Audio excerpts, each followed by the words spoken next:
Spring training is more than half over, which means only a few games left for the O's here in beautiful Sarasota. Last time we were with you, the Birds were teeing off against the Yankees and earned a 6-3 victory. So sit back, relax, and enjoy spring training baseball. The O's, Boston, right here on Mass.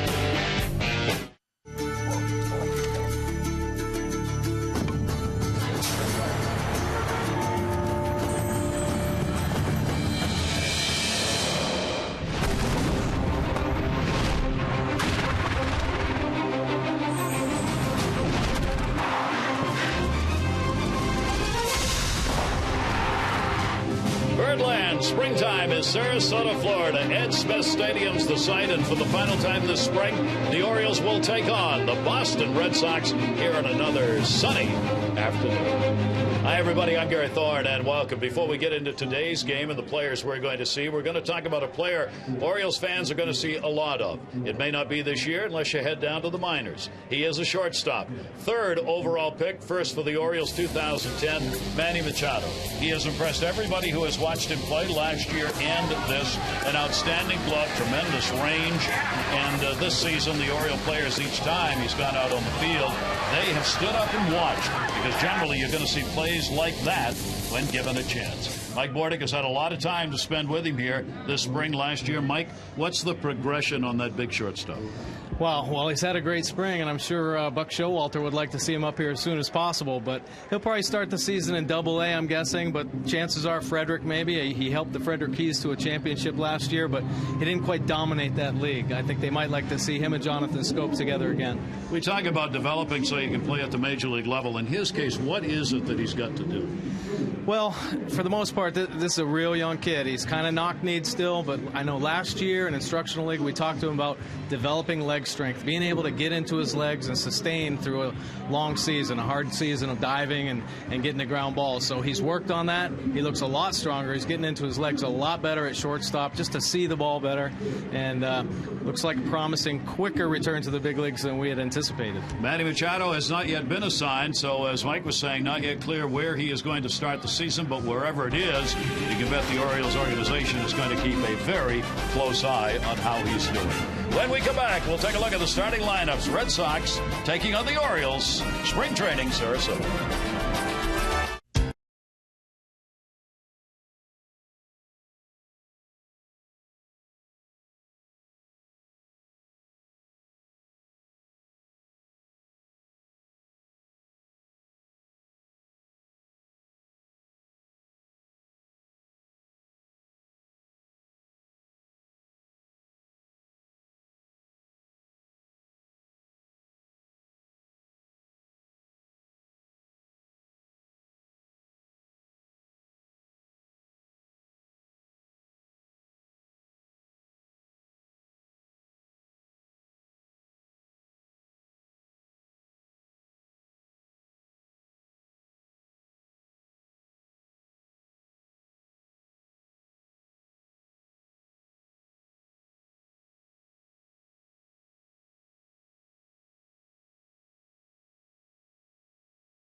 Orioles baseball on Masson is brought to you by Sarasota. Go beyond the stadium. Visit Sarasota on Florida's Gulf Coast at number1beach.com. Gary Thorne, Mike Bordick as we get set to go. 84-degree day, some high clouds. That'll be good. The wind blowing out towards left field. That will not be good for pitchers, but right-handed hitters won't mind it. And another sellout crowd is going to be on hand here at Ed Smith Stadium. Starting lineup for the Red Sox: Punto, Iglesias, Saltalamacchia, McDonald, Kroger, and Anderson. Repko, Spears, and Gomez. For Jared Saltalamacchia, you see the numbers put up: 9 homers, 47 RBIs. Oh, Jason Hammel's starting for the Orioles tonight. He throws 4 pitches for strikes. His curveball is probably his out pitch. Very versatile and durable pitcher. He's come from the bullpen before when he was with Tampa Bay. And what he needs to work on is just being a little bit quicker to the plate with guys on base. Nick Punto will lead it off for the Red Sox, making the start at third base in the ball game today. And Hammel will get it in there for a strike. There are the spring training starts that he's had. Only 3 walks and 8 strikeouts put up by Hammel, who's right now certainly penciled in for the starting rotation of the Orioles, which is not yet set. But he came here expecting to be one of the starters, and nothing's happened to diminish that. Yeah, he's had a really nice spring, and I think they look at him as a guy coming over from Colorado. Obviously, not the easiest place to pitch, Colorado. He's averaged over 170 innings for the last 3 years with them. So, and he's also got some familiarity with the American League East. He came up with Tampa, so this could be a good sign. That one just gets away from him, trying to throw the breaking ball, and will miss outside with it. And the count goes to 2 balls and 2 strikes. Began the season 25 consecutive starts last year. Went to the bullpen at the end of August in the games that he pitched for Colorado. 2-2 delivery on the way, and Punto fouls that one off, and a good pitch down low. Yeah, he's a tall pitcher with a big body to try to control, but he's got a pretty true delivery. Nice ball through there, and we've got some great pitching coaches that have been around. Obviously, Rick Peterson's been in town, and to help master that delivery. He will just miss down low. 6'6", 225-pounder on the mound, and will be going for the 5 innings of work if he can get that in here today. As we said in the open for Buck Showalter and company, final decisions to be made and tune-ups now for the pitchers heading into their first regular season start. Gets very close all of a sudden, and there are some decisions still to be made for this team. We'll talk about them as we go along today, but for Hammel right now, he's got to feel pretty good in the rotation, and now it's just a matter of getting where you want to be for that first start. The opening day starter for the Orioles still has not been named. 3-2 delivery, and that's going to be fouled off into the seat. Souvenir, nice catch. Bring a glove, you never know. Saw it came out of the stands, just all of a sudden the glove came up into the air and caught it. That was a great play. I tell you what, though, you're never safe around here, not at the ballpark. Oh my God, he just saved somebody's life, I think, making that play. He did, especially these spring training ballparks, because you're so close to the field and very little protection except behind home plate. Pretty good at bat here by Punto, fighting pitches off. Hammel getting tested early, a 3-ball, 2-strike count.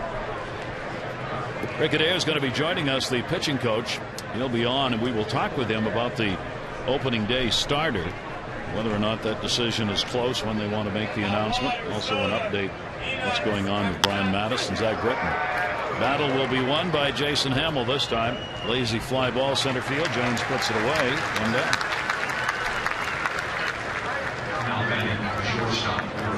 Hey, the Orioles defense is on the board. Ryan Holtz on the left, and Adam Jones in center field, Markakis in right. Reynolds at third base. Andino playing shortstop today. This will be his first start at short this spring.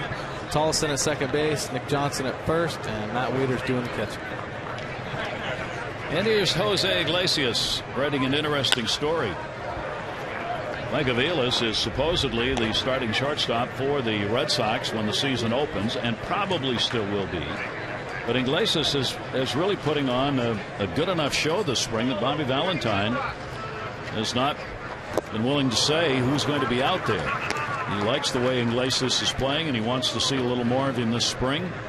And maybe, I mean, it's a long shot that he would be the starting shortstop for the Red Sox, but he certainly has made an impression on the Red Sox team. The 0-2 delivery, and he got him. 3 pitches and records the out.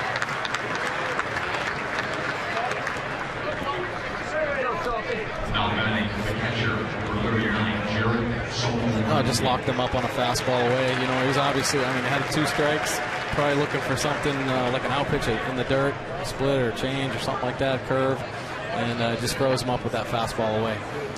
And 2 down for Hamill, and here's Saltalamacchia, the Red Sox opening day catcher. There are the numbers that Saltalamacchia has put up this spring.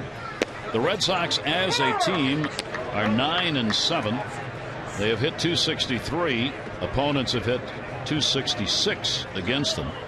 The Orioles come in 7-9, not counting some ties that have gone on.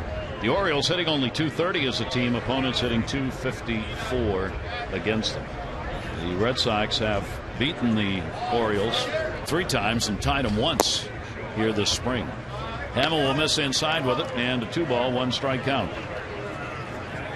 Saltalamacchia trying to grow in the leadership role, according to Bobby Valentine. The veteran staff, learning goes both ways for the catcher and the pitchers with the Red Sox, especially with the top 3, one of whom we'll see today in Buchholz. It's just a matter for Saltalamacchia now, as Bobby Valentine says, to learn enough to be able to feel confident enough to be a leader on the field. 3-1, that is fouled back in a big cut. Yeah, it's tough to you know, just take the bull by the horns as a younger player, especially when you have such a veteran team, you know. But you know, I'm sure Jason Baratek has taught him well, and you know, those are obviously very big shoes to fill. But you know, he's probably been told you have to take over this staff if you want to have success.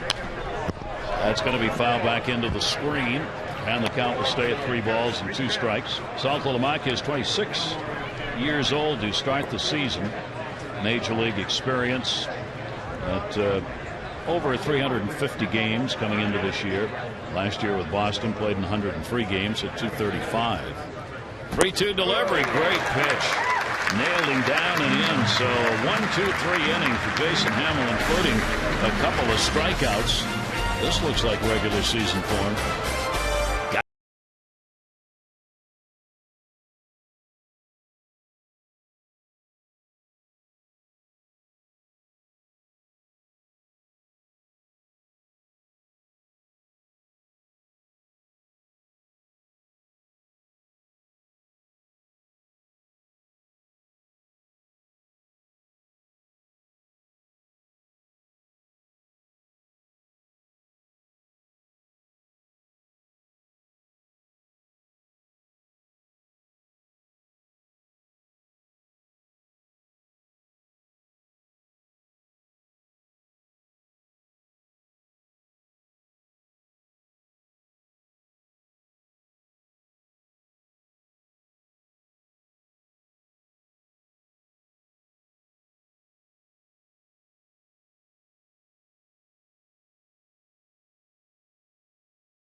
Here at Smith Stadium, where a record crowd was set here a week ago when the Yankees were in town. Let's take a look at the starting lineup for the Orioles. It'll be Reimold, Johnson, and Markakis, Jones, Wieters, and Reynolds, Bellamy, Tolson, and Tolson and Andino. Last season for the Orioles center fielder, numbers he put up, looking to improve on all of those. Clay Buchholz is doing the starting pitching for them today. He has 4+ pitch potential, and if he's on all 4 pitches, you better watch out because he has some really good stuff. Very athletic. He had an opportunity to go to Texas or Notre Dame, a couple other schools, Purdue, as a wide receiver out of high school. One of the knocks on him is he's very deliberate, kind of takes his time out there on the mound, and I'm sure that kind of gets guys on their heels. But he has great stuff and has potential to throw a no-hitter at any given day. And of course has done that before. He was limited to 14 starts with a stress fracture in the spine, lumbar spine area last year. So really looking to get back and give them a complete season in that starting rotation. He only had 14 starts, going 6-3 last year for Clay Buchholz. And the fastball to Nolan Reimold will be taken up high. The Orioles starting left fielder getting his at-bats in this spring training, and really for the first time in a situation to know the job is his out there and to prepare in that way. That'll be in the outside corner for a strike to Reimold. And Buchholz will take it to 1-1.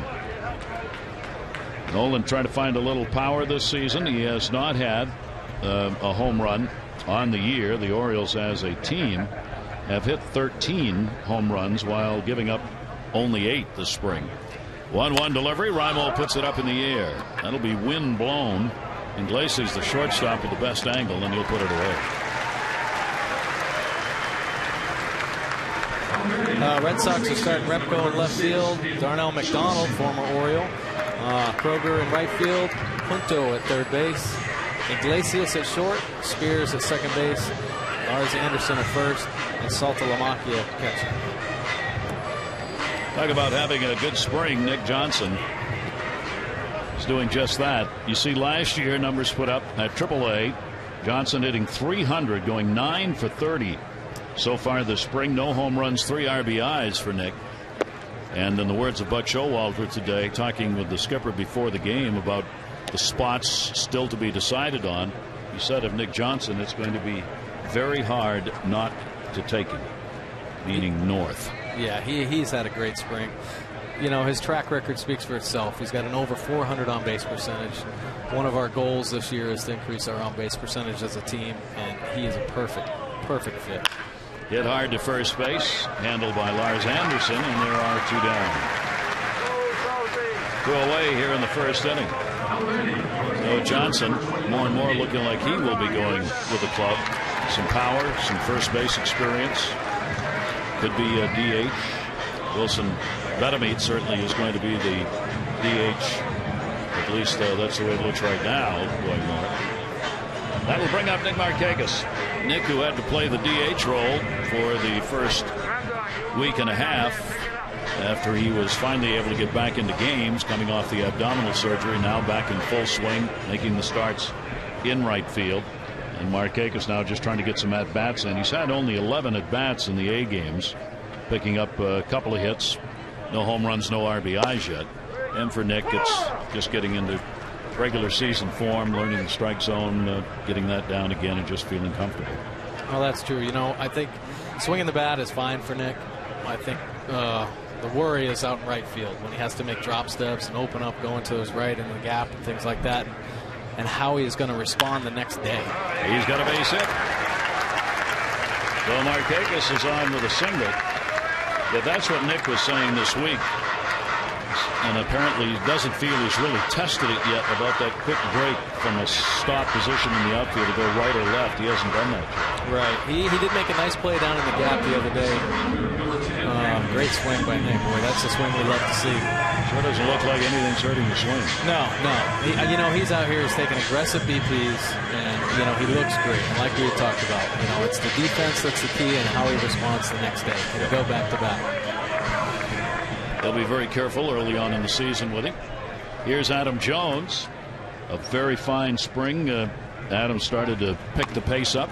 Continued discussion about where he's going to hit in the lineup. 2 home runs, 8 RBIs for Adam. He's been the leader for the Orioles in the RBI department. Jay Miller, even though not a big average, has gotten some time playing a little bit in the outfield for the Orioles. Markakis pretty good lead over there. If he goes, we're going to be surprised. That one is deep. Will it stay fair? It's got plenty of legs on it near that foul pole. Goodbye, home run! Up and over. Adam Jones delivers a 2-run shot. Speaking of cleanup, and the Orioles have a 2-0 lead. He's really making a case for that number 4 spot.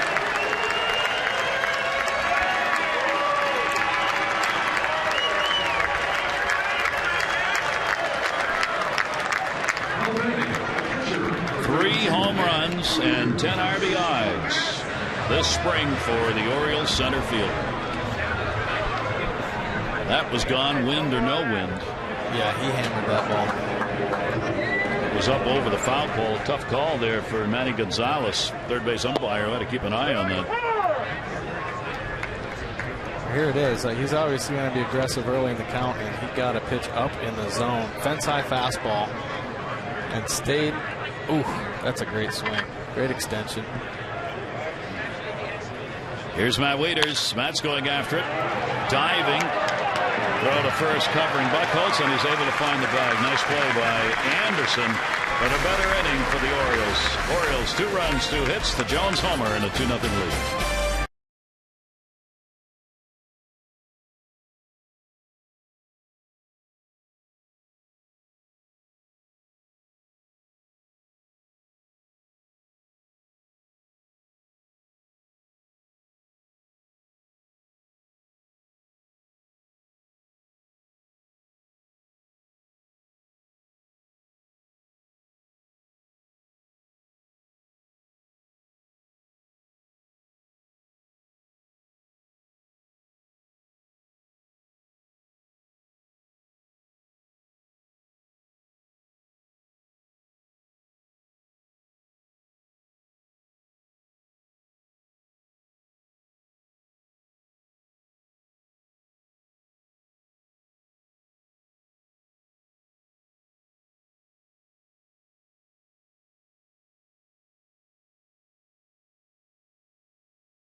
There is Matt Wieters behind the plate. One of the questions for the Orioles still on the final part of spring training is who's going to be the backup. Taylor Teagarden certainly was scheduled to do that, but he's had some injuries, lower back problems, and a left hand problem, a bruise, so he hasn't been able to get much playing time in. And Ronnie Polino, the third catcher, arrived late, visa problem, so really is just starting to get into the swing of it. And whether or not he'll even be ready is somewhat of an issue. So there's no real answer on that yet. And I was talking with Buck Showalter before the game today about the backup catcher. Would you try and cut a deal for someone if Teagarden's not ready, as McDonald is up? And the problem, Mike, is trying to get a catcher at any time, much less in spring training, is almost impossible. Oh my gosh, it is so hard. Every team looks for catching in the offseason, and it's just hard to lock up quality catching. Nobody wants to give anybody in a trade who's a catcher at this point, because you just don't know what your need's going to be. So the Orioles will just hope that Teagarden and or Polino is going to be ready to go. Right. Former Oriole Darnell McDonald, 33 years old, looking for a spot with the Red Sox right off the end of the bat. Jason Hamill, the first hit off him. That's a leadoff single here in the second inning. Now batting the right fielder, number 73. Speaking of a very special day today, Freddie Arias, the newest U.S. citizen. He's the Orioles bullpen catcher, and there he is. That's today, Mike, as he was sworn in as a U.S. citizen. Isn't that great? You know, in talking to him here the last week, he was so excited and nervous about this day. And, boy, he's so honored and proud to be down there getting his citizenship. He's such a great guy. Just really happy for him and his family. Here is Josh Kroger. He'll foul it back. He's Rudy is 55 years old. He came from Cuba, very young age, with his dad. His dad, who was 80, was on hand for the ceremony today, and it was a big deal, obviously, for his father. And back in Miami, where the swearing in took place today, is where he grew up. And so that's where his dad moved the family from Cuba. So it's a big day for him. We congratulate Rudy on his citizenship today. Quick throw. Wieters getting McDonald back to the bag, snapping it down there to Nick Johnson. I've seen a lot about that from Wieters, throwing behind runners, trying these pickoff attempts. Red Sox, especially this spring, have shown a lot. They've been really aggressive. They may be leading the spring training in stolen base attempts. If not, they're top 3 anyway. And a lot of the American League is running now.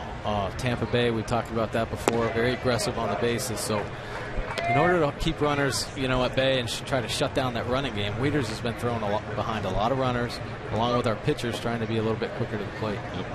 The Red Sox have 24. Let me check this, make sure. Yep, 24 stolen bases and caught 9 times. The Orioles have picked up 16 stolen bases and been caught 5. Bobby Valentine clearly introducing that running game to a Red Sox lineup, and it will force these kind of plays. The catcher's trying to obviously help the pitcher. Those throws that go down there, you hope to take a half step maybe off that lead so the pitcher doesn't have to throw over as much. At least it gives the runner something else to have to think about. 2 ball, 1 strike count. Nobody out. Runner at first. Josh Kroger's making the start in right field for the Red Sox today. Runner not going. Kroger to second base.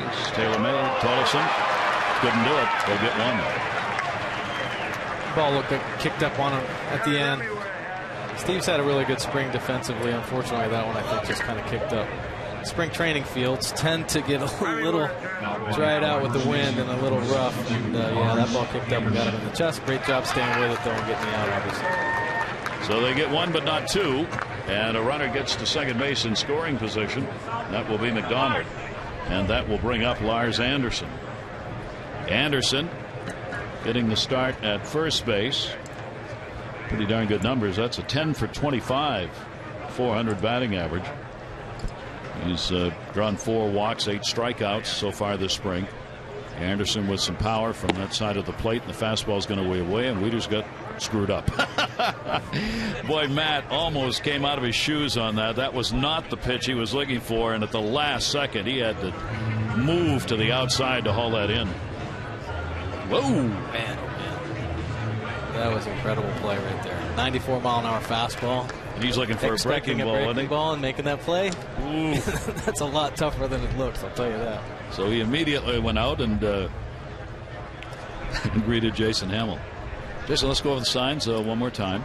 Here's the 1-0, and that's going to be a base hit into center field. Jones with McDonald making the turn will be held up, bobbles it. Now they're going to bring him home too late. McDonald had already stopped at third base, appropriately so, and by the time the ball was bobbled, there was no chance for him to start out again. So he'll stay at third base hit by Anderson. Yeah, line drive up the middle. There was no chance that McDonald was going to score on this, but this bobble right here, he might have been able to do that. As a base runner, as soon as you get held up at third base, your head's got to be on a swivel, and you got to check and see what's going on with that baseball. So a couple of hits off Jason Hamill will put runners on at first and third for Boston and bring up Repko. Jason Repko with the RBI chance. The numbers for him on the spring. Coming over from the Minnesota Twins. 67 games played with the Twins last year. He hit .226. And Repko will take the pitch, and it will miss up high. 3 different injuries Repko suffered last year. Minimize the time he had to play. Got a couple of players, Twins over the years have actually relied on pretty extensively. Nick Pinto, the leadoff batter now in this game for Boston, and a backup player, and Repko was bench player for the Twins. Here's the 1-0 delivery. That pitch is going to be in there for a strike. Well, for so many years the Twins did things just the right way. You know, every player that came up through that system knew how to play the game the right way, and so a lot of teams they look to capture those guys when they become free agents or whatever, because they know how to play the game. They play the game right, and they play it to win. This year the Twins are expected to be a little short. They've got to have Morneau back and playing and able to get a whole season in with the concussion problems he's had, and certainly Mauer's having a big spring. I mean, he's really pounding the ball again. They need Joe Mauer to be really good. If Morneau is hurt or anything, you may see Mauer end up moving out from behind the plate and going down to first base to play a little. Here's the 1-1 delivery on the way. That one's going to be blooped. Tolleson over. Diving, can't make the play. A run will score, and no chance to get the force out at second base. Tough inning for Tolleson. Repko, I suspect, will be credited with a base hit in the RBI here. Yeah, great pitch by Jason. And that's a great effort there too. You never know what the wind's doing up there. Obviously it's blowing around a little bit. Bright day. It's a good effort. Unfortunately it didn't stick in his glove today. Well, the Orioles pushing it around a little bit here. No errors charged, but there should have been a double play earlier. That wasn't turned. Jones bobbled one in center field, and now a ball that would have taken a real fine play to get it isn't made, and they're on the board. Still only one away, and here's Nate Spears. Spears, big spring, hitting at .345, a homer and 5 RBIs. Spears getting the start at second base in this ball game. As I'm sure most baseball fans know, Dustin Pedroia probably has avoided what could have been a very serious injury. Last night he took one. They thought at first it was on the wrist, but apparently it was on the arm. So he's got a bruised arm. But it should not miss any substantial time and does not look like it's a serious injury. But it was a scary moment for Bobby Valentine and the Red Sox. Oh, there's no doubt about it. Most managers just want to get out of spring training healthy. Yeah. You know, and especially Bobby Valentine with a player like Pedroia. 2-0 count. Hamill really having to work in this one. Gets the foul ball by Spears. Anderson down at second base. Repko on at first. One away and a 2-1 ball game. Well, Hamill's made the pitches he's needed to make. Yep. He got the ground ball for the double play and kicked up on Tolson, and then he jammed, that guy, the next hitter, and just flared out to short right field, and Tolson couldn't hold on to it. 2-1 strike count. That pitch against the lefties, he's really moved them down and in. That's almost an unhittable pitch. Yeah, that's a great pitch for him. I mean, we talked about it earlier. He's got great stuff. He can throw them all for strikes, and he's proven that today. Even the first batter when he got Punto to fly out, that was a breaking ball on a 3-2 count. 2-ball, 2-strike delivery, and that will be fouled off. For Jason Hamill this year in the appearances he's made against Atlanta, he worked a couple of innings. He gave up 2 hits, no runs. Tampa Bay, 3 innings, a run and a hit. And against Atlanta, again, his last outing, 4 1/3, a run on 4 hits. He's issued only 1 walk in each of those starts, and he's had 8 strikeouts over the 3 starts. Hamill with a 2-2. Long look for second, and will miss away with it. The count goes full, 3 balls, 2 strikes.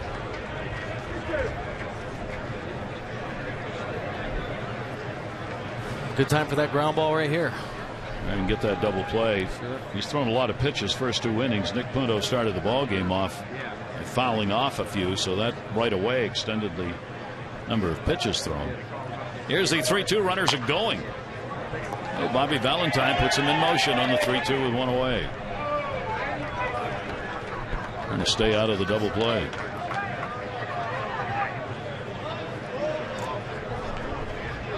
You're right, Mike. I think this Red Sox team is going to be much tougher to adjust to game in, game out this year than before, where they would sit on the long ball and hope for the home run, get a couple guys on. Ellsbury, of course, would steal. Right. But this year, they're just going to do a lot of things. Well, we think that right now. Yeah, I'll tell true. you what. But come the season, and you need guys to be out there. Don't give up outs. So walked him, and that's going to load the bases with 1 down and a run in. Opening day is almost here, and the only way to get tickets is by becoming an Orioles partial season plan holder. As low as $159. A huge list of exclusive orange carpet benefits, great promotional activities, and of course it's the 20th anniversary season at Camden Yards. Get information on the Orioles partial season plan, 888-848-BIRD, to go to Orioles.com/season for details. Rick Adair out there to settle down Jason a little bit. It has been a tough inning, and you were right. He's thrown a few pitches. Extra ones that he didn't have to, because he is making good pitches, but some plays haven't been made behind him. Again, you get that ground ball right here. All's good. Get out of the inning, surrendering only a run if you can turn 2. Mario Gomez is the designated hitter in this ball game for the Red Sox. David Ortiz, of course, will have that role during the regular season, and he will start him away and miss with it. 1 home run and 1 RBI. He's had a couple of hits and just 8 at-bats for the Red Sox this spring. So Gomez with the sacks full. Anderson at third, Repko at second, and Nate Spears on at first base. Gomez fights it off, 1-1. I was watching Gomez take batting practice a little bit earlier. Seems like he's only got one thing on his mind when he swings the bat. That's how far can he hit the baseball. He is a member of their 40-man roster. Gomez is 27 years old. And last season, minor leagues with Atlanta, he hit .304 with 24 home runs at Gwinnett. That's going to be foul back. Signed as a free agent this past February. And he does not have a major league game under his belt. He started back at Pro Ball in 2003 and has yet to play a major league game. Well, if he keeps putting up numbers like he did last year, I think that opportunity is going to come pretty quick.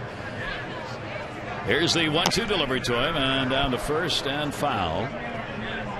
He's listed as a first baseman, but I suspect more of a designated hitter type player, perhaps. A lot of seasons, 10th major league season. He's been an all-star at the AAA level each of the last 3 years. One at AAA, one at double, and one at A ball. 1 ball, 2 strike count. Gomez hitting in the 9 spot. Nick Punto waiting on deck. Sacks full, and Hamill with a 1-2. That's going to go all the way to the backstop, and that will score a run. Lars Anderson comes in from third base. Gomez retired on the swinging strike. Game is tied at 2-2. I don't know how they're going to rule this. Pass ball, probably. You know, one of the things about Matt is obviously a Gold Glove catcher. And it's what's tough about this situation this spring is so many new pitchers. Getting used to what they throw. You know, I know he's caught him a few times now this spring, but exactly knowing what he's thinking and where he wants to put the pitch. And so I'm going to give Matt a pass on that one because I know he's going to block it during the season. So now 2 in scoring position. Nick Punto, the leadoff batter, and even with the 2 down, Reynolds in at third base, in on the grass actually, respecting the ability of Nick Punto to lay a bunt down for a base hit. Moving up to third base is Repko. Nate Spears goes down to second. Nick Punto flied out to center first time up. Takes the big cut and the off speed and a 1 ball 1 strike count. The Orioles offense opened up yesterday against Minnesota. 11 runs, spring high. They won at 11-1. 14 hits in that game for the Orioles. Wei Yin Chen 4 hits over 5 innings, allowing just a run in his second spring outing. Pitches away for a ball. And Chen continues to be impressive, looking for the starting rotation along with Hamill.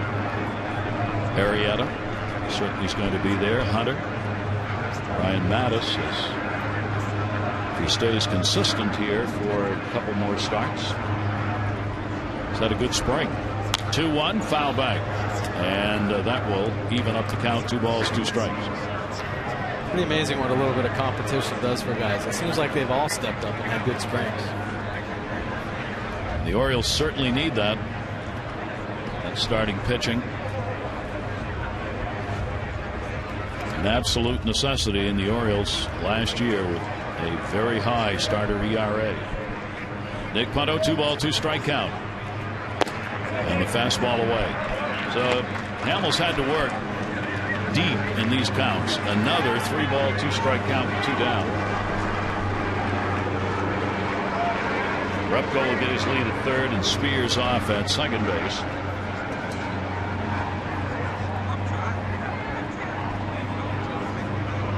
Outfield shallow. 3-2, fought away again. Yeah, Punto's making him work. He made him work the first inning. Seeing a lot more pitches this at bat, which is what you're supposed to do as a hitter. You know, try to get the starting pitcher to throw as many pitches as possible. So they're doing what they're supposed to do. So Nick Punto with a 3-2 will try it again. He's going to get a World Series ring with the Cardinals last year. Punto ended up playing in 63 games. It was one of the many changes the Cardinals had to make because of injuries. 3 trips to the disabled list for him, but nevertheless a Cardinal for the year. And so when those rings are given out, he'll either go there to get it, or most likely he'll receive it at Fenway Park before some game and some World Series.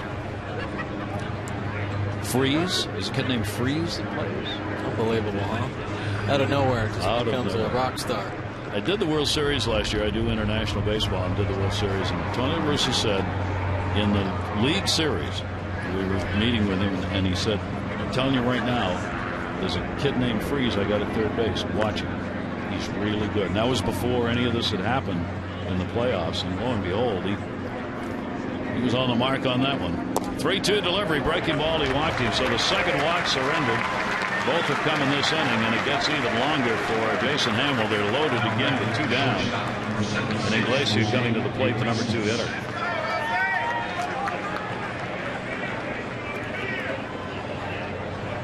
Jose Iglesias up with 2 down. He was called out on strikes his first time up.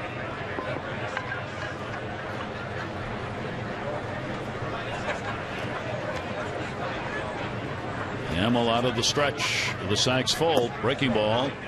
Fooled him, locked him up, and it is in there for a strike. We've seen him throw a number of first pitch breaking balls here in the ball game against the Red Sox. Yeah, well, he can throw all his pitches for strikes, and you know, in this situation, as a hitter, you're looking for that dead red fastball just to be aggressive on with runners on base. But Jason's kind of laboring through this inning. I think that was his 34th pitch this inning, so we need a quick out right here, a 1-pitch out. 1 ball, 1 strike. Ball game tied at 2-2, and that will be fouled away. Iglesias last season 10 games with Boston, spent most of it at Pawtucket. He had 235 at AAA. 22 years old, out of Havana. Made his home in the Dominican Republic after leaving Cuba, and then got the contract done as an International League free agent. Here's the 1-2 delivery. Iglesias will take it outside. I was talking to Bobby Valentine earlier today, and he said that Iglesias kind of reminds him of Ray Ordonez, the way he plays short. You know, has that kind of flash. Yep. He might not be as polished as Ray was, but you know, he likes this kid a lot. He's not subtle about the fact that he wants to stay with the big team and play. I mean, publicly, he's not. He just says it. This is where I want to be. I'm going to try and earn the right. And really, that's probably what you want to hear out of young players. Pitch will be taken down low, and a pretty good eye here. And again, it is 3-2. Well, Jason Hamill really having a tough second inning. This is the 8th battle that he has faced so far.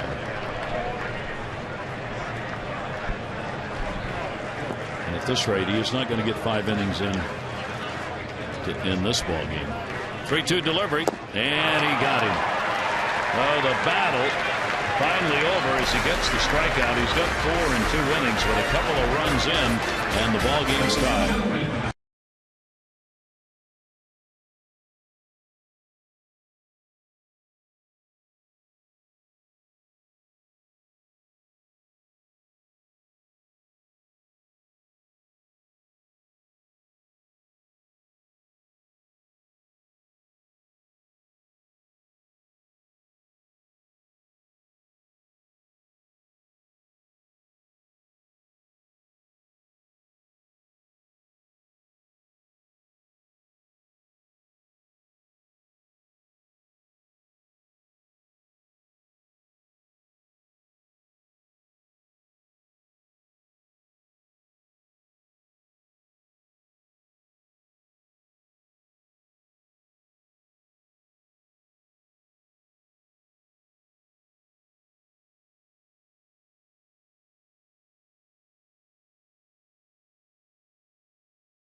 And a very big crowd on hand here in what has been an outstanding spring training season, at least as far as the crowds are concerned. And for Sarasota City and County, some record numbers. The Sarasota County Tourism Bureau said that since the Orioles have come on board here in Sarasota, the number of people coming from the mid-Atlantic region has gone up each year, 2.2% in 1 year, 6.4 in 2010, and 7.3 so far this year. So the hope for increase in tourists coming as a result of Orioles' presence in spring training here appears to have an impact.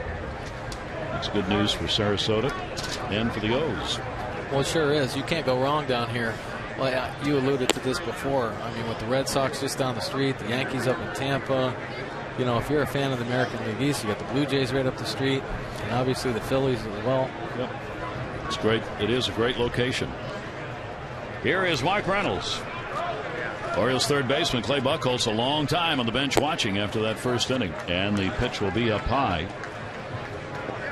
Mark coming in with one home run, couple of RBIs on the season, and joining us is the Orioles pitching coach. Rick Adair is with us from the dugout. Rick, thanks for taking time to be with us here. Tell us what you're seeing now from Hamill on that what was a tough second inning with a lot of pitches thrown. That ball goes to left field and diving and caught. Repko out there to get it. Reynolds retired. Gary, obviously, he made a lot of pitches, but he made a lot of quality pitches.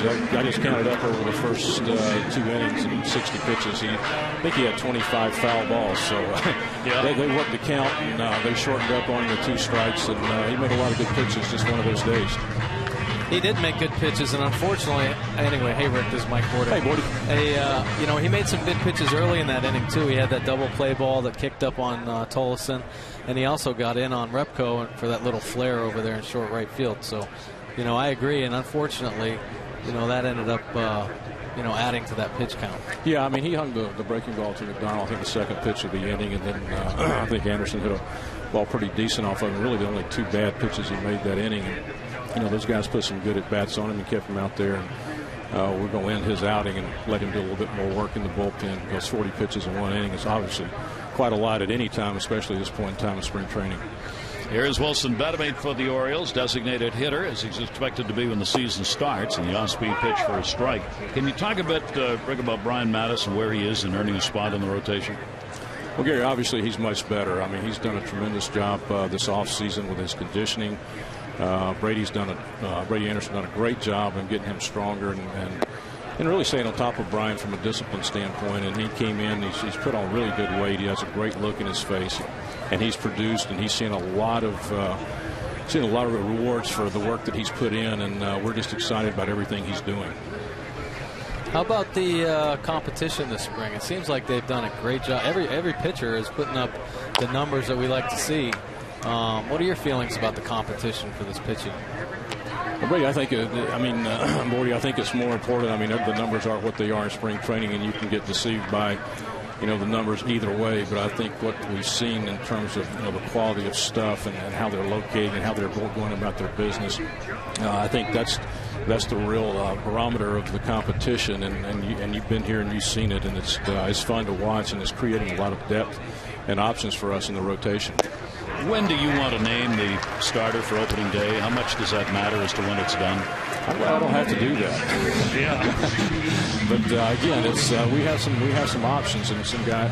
We have 5 or 6 guys that have pitched extremely well, and we're just excited about the progress they've made. And you know, it is obviously whoever it is, it's a great honor to be the opening day pitcher. But we're looking to win that first game and carry it on from there. But we have guys that we feel like can handle that opening day start.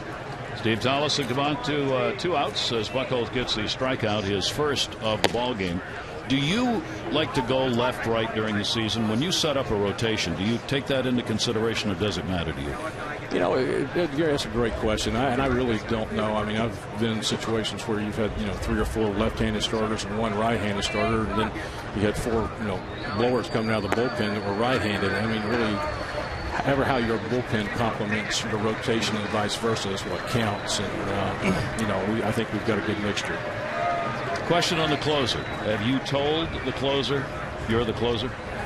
That's Buck's job. I'm not trying to evade your question. No, I know. But, you know, it's Buck makes the big bucks, and so again, we feel good about the arms we have. We feel good about the progress that JJ made last year, and Kevin Gregg is actually throwing the ball much better this year, and Lindstrom has looked good. So you know, we have guys that have closed before. All right. Good answer, Rick. That was well done.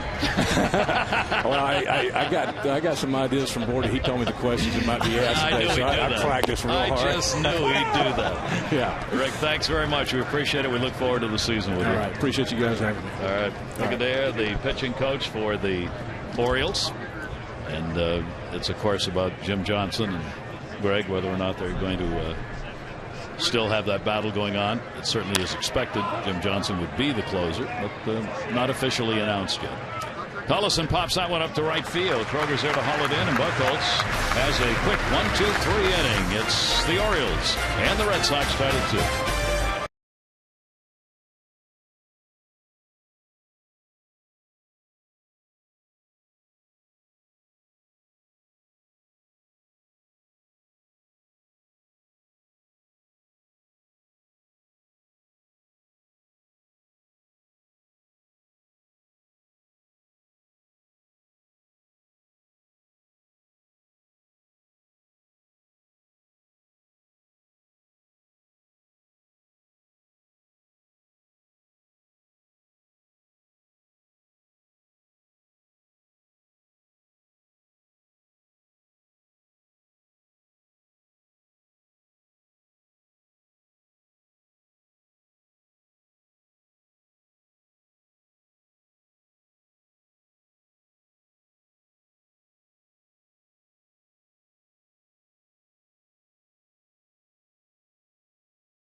I want to remind you 6 special games this year celebrating the 6 greatest birds of all time. Frank and Brooks Robinson, Jim Palmer, Earl Weaver, Eddie Murray, Cal Jr.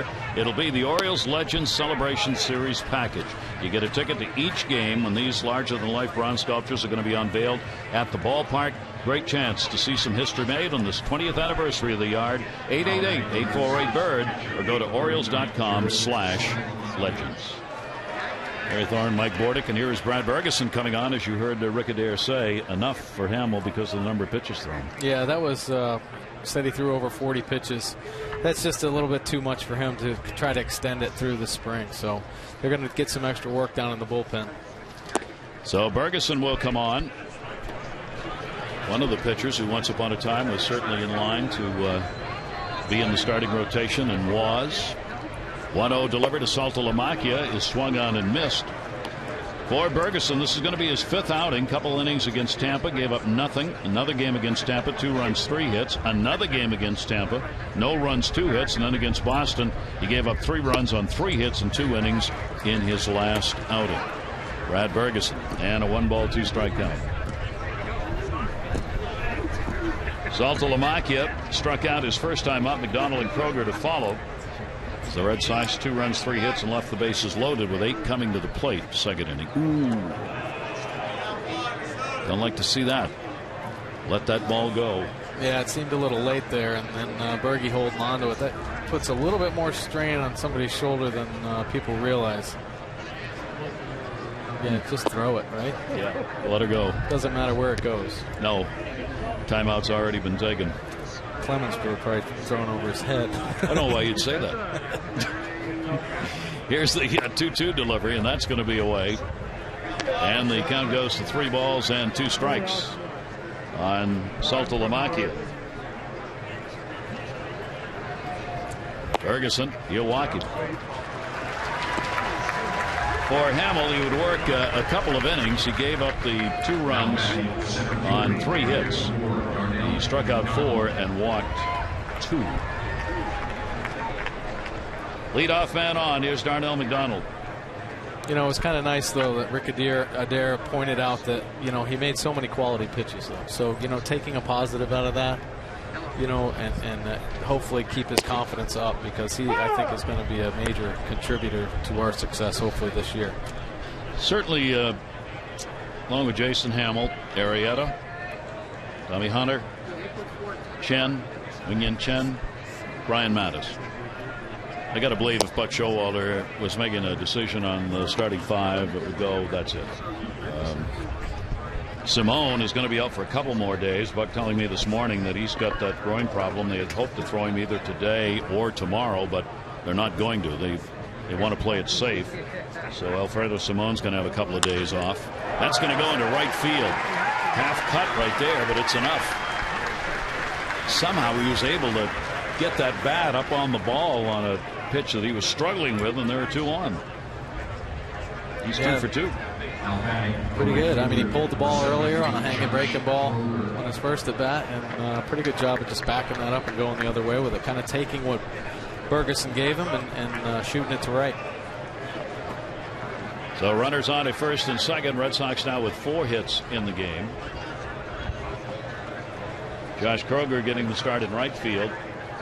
Grounded out his first time up, and the Orioles again will look for that ground ball and try and come up with a double play. And a strike taken. Bullpen for the Orioles still has some question marks left. Johnson, Gregg, Lindstrom, you certainly believe are going to be there. Will you move people who might have been starters into the bullpen? Wada for one, Simon for another. Feeling seems to be you would not have Wada moving into the bullpen because it's just not sure that he can actually do that. He's a starter, just not accustomed to that. Right. Simone could do that. Well, yeah, we had talked about Simone on the last show, and you know, his versatility obviously is his value. Hopefully we can get him healthy, though. Yeah, that's an issue now with that groin problem. 1 ball, 2 strike count. Brad Bergeson on. Kroger grounded out his first time up.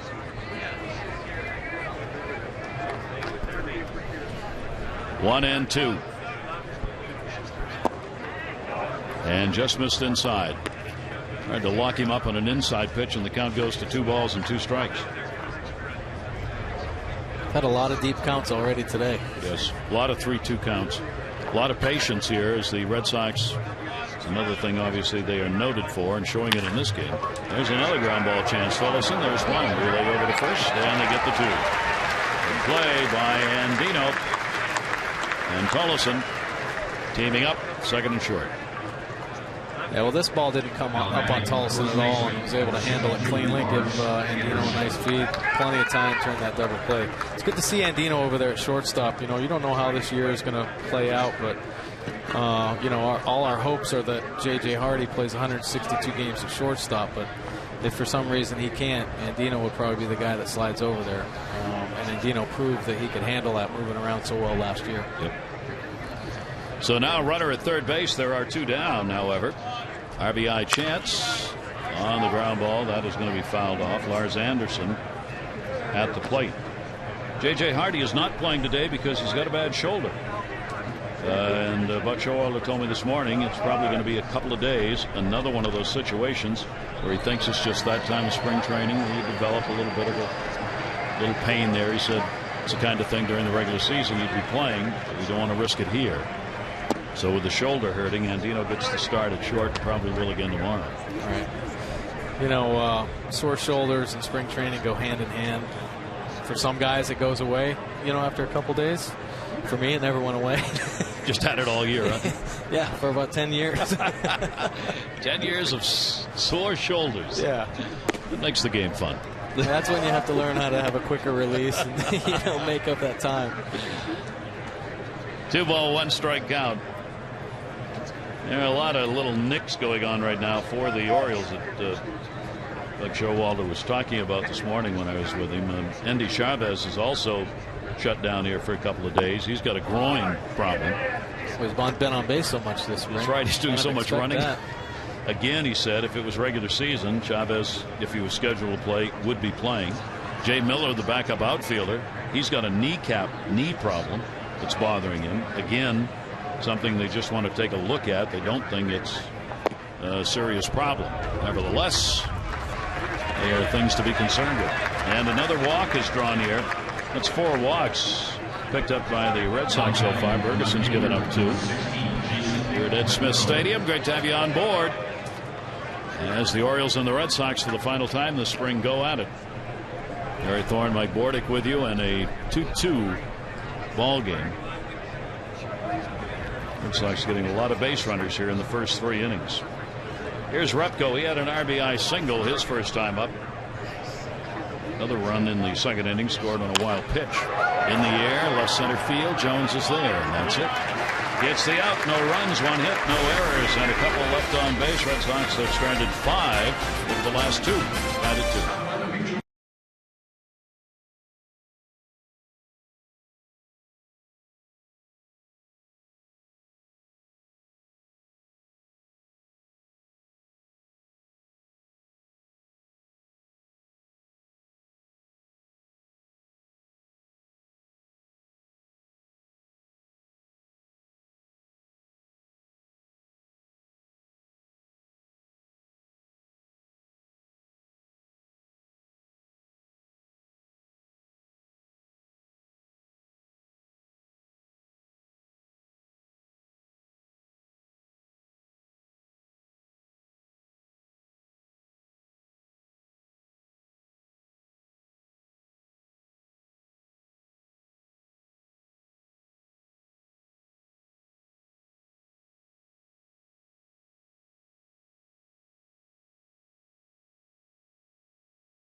Take a look around at some interesting MLB news and notes. A tough one for Jabba Chamberlain. I mean, he wasn't expected to be back until the middle of the season. Now he has what has been termed a very serious ankle dislocation while he was on the trampoline with one of his kids. Apparently it occurred. The Mariners have arrived in Japan. 16-hour flight. They're there for an opening series against the A's. They'll play 2 games over there, 2 exhibition games, 2 regular season games. And for Chipper with the Atlanta Braves, this is going to be it. He says that's enough. And one final go-around for the third baseman, Chipper Jones. That's pretty nice, isn't it? I saw his interview this morning, and pretty emotional. Obviously, he's played such a long time and done so many great things for one organization. How many times do you see that?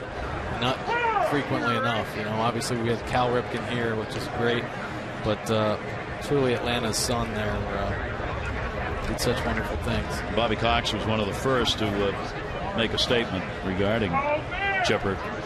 All those years, great plays and some fine Atlanta teams that never won the number of World Series that they had hoped were going to come along during those years. They won only once, but they were always in the mix. And Chipper Jones always one of the reason. Bobby Cox, of course, his manager throughout that span.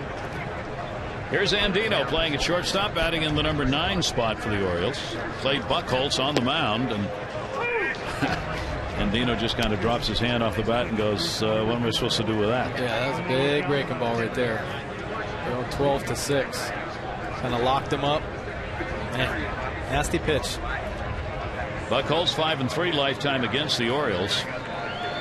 He owns a 3.26 ERA against the O's, a couple of complete games and 1 shutout. And certainly the Orioles are going to see a lot of Clay Buchholz this season, provided he's able to stay healthy. Yeah, for sure. 2-ball, 2-strike count on Andino.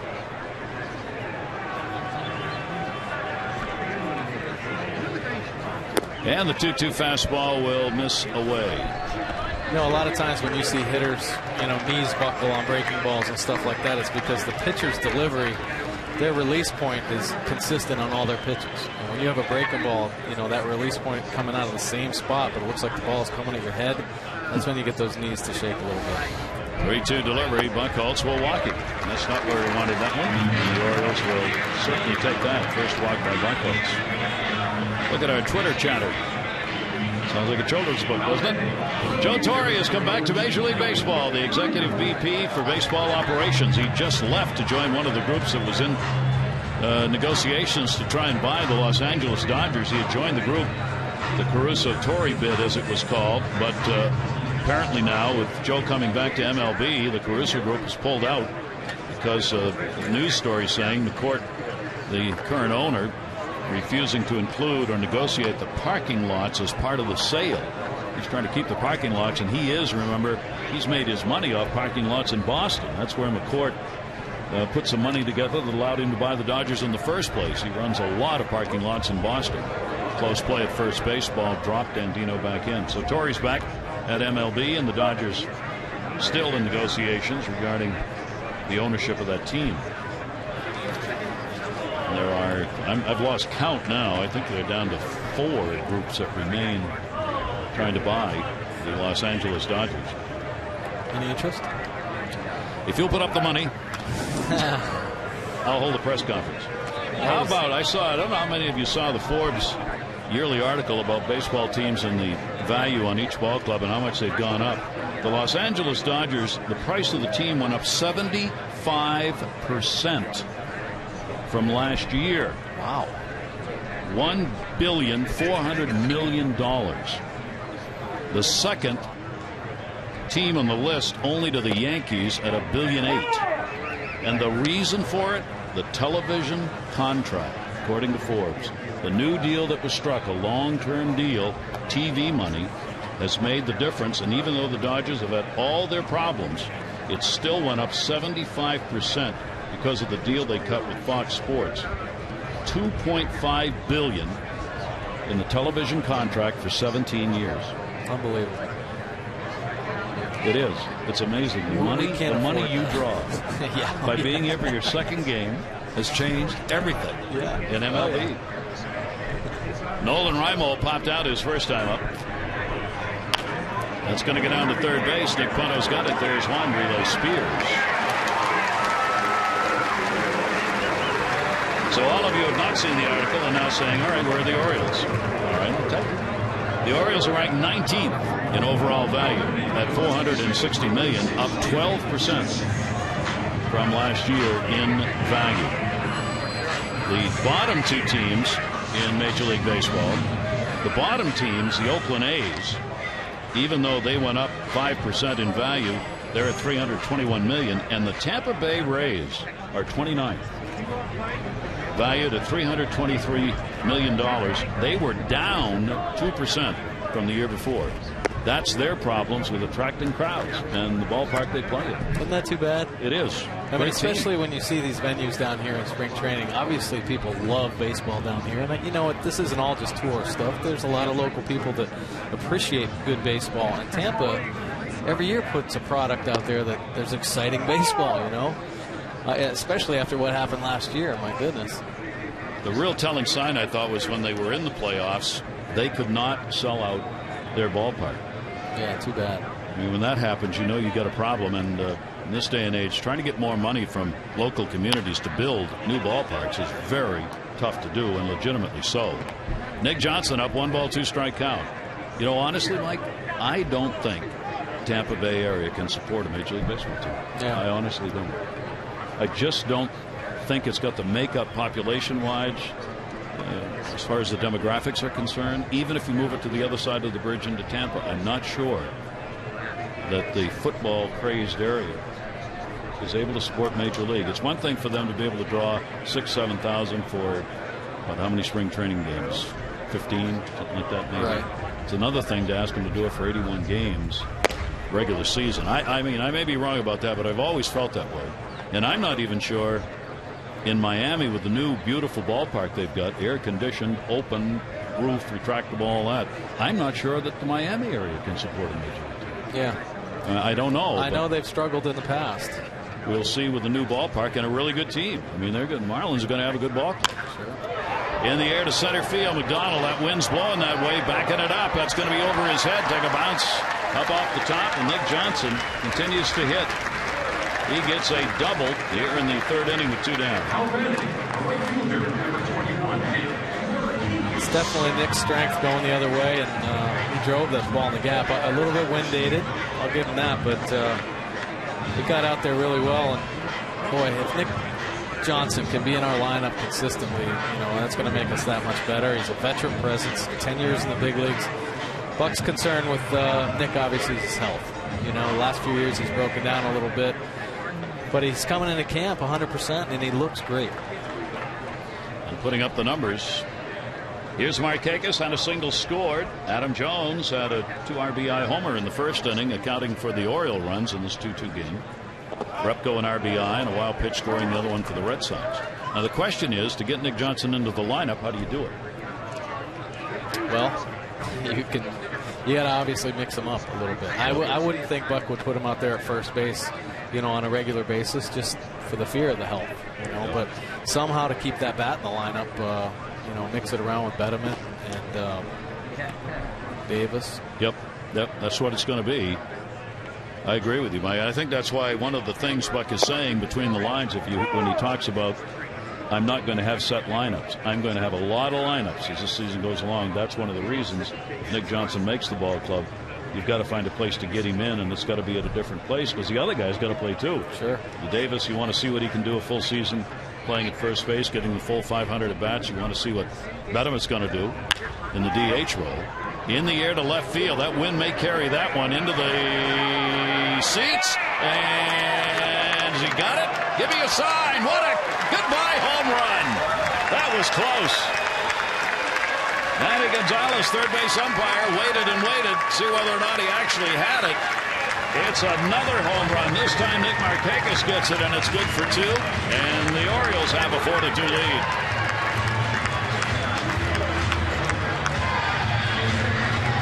Repko got back there. The ball just kept carrying and carrying.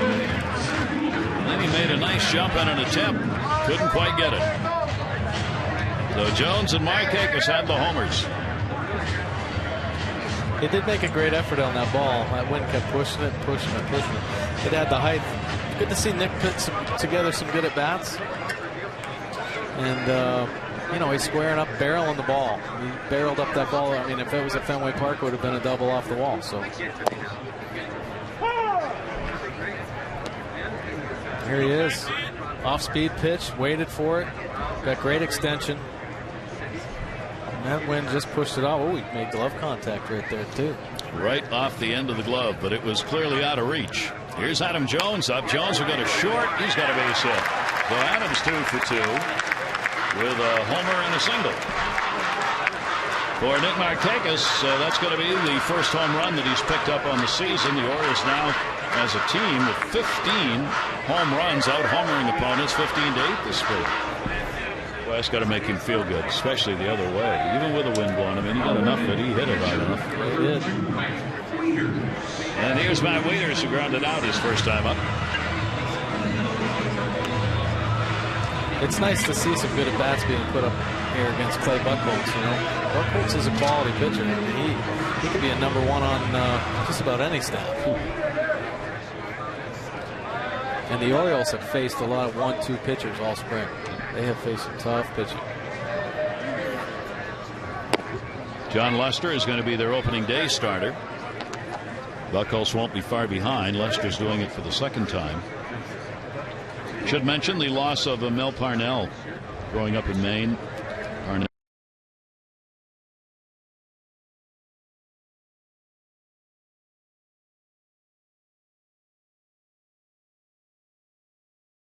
the other pitcher in their history. And he passed away after a battle with cancer at the age of 89 years old.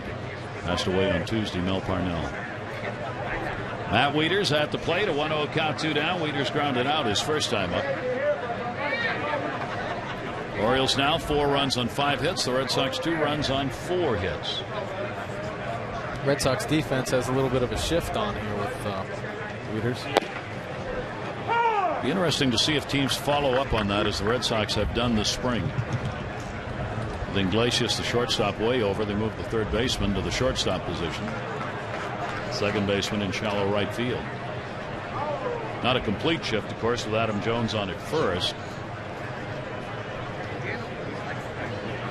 1 ball, 1 strikeout with 2 down. And Wieters will take the pitch inside for a ball. 2-1. Buchholz had given up only 1 home run this spring. He's given up 2 in this ball game. He had worked 10 innings prior to today.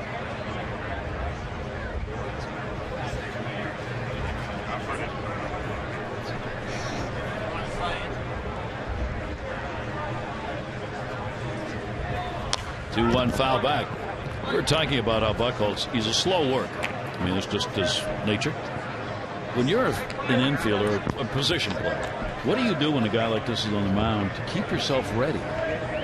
Can you? It's tough. It really is. And, you know, every big league pitcher, every pitcher in the minor leagues is talked to about tempo of the game. You know, you don't want your defense on heels, don't want the defense on heels. And, you know, I guess they give him a free pass because his stuff is so good. But, man, oh, man, you can get a little tired out there just, you know, waiting for him to deliver the ball. Let's go, Clay. You know? And if I was playing short behind him, I might just talk to him. But, you know. Would you really do that? You might tell me where to go, but, you know, I would say, hey, you want us to make plays behind you. You know, just pick it up a little bit. Well, when you go through a season in the broadcast booth with these guys.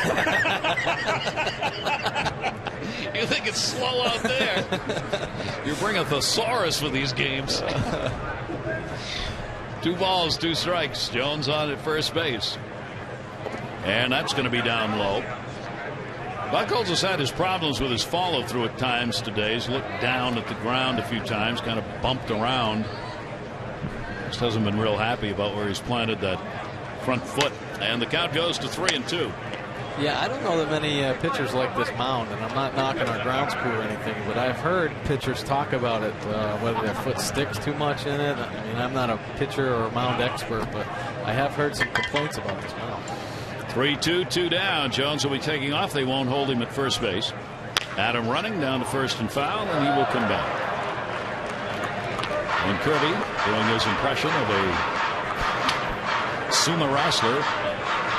He's had a great spring down there. Yesterday, no, it was the day before, somebody got jammed and hit a change up his way, and right when the ball hit the bat, he dove. He dove? He hit the ground and the ball barely even made it to him. It was a riot. That time he widened his stance and let the ball go between the wickets. Yeah. He's a fun one, I'll tell you that. Never a day, never a moment without a smile.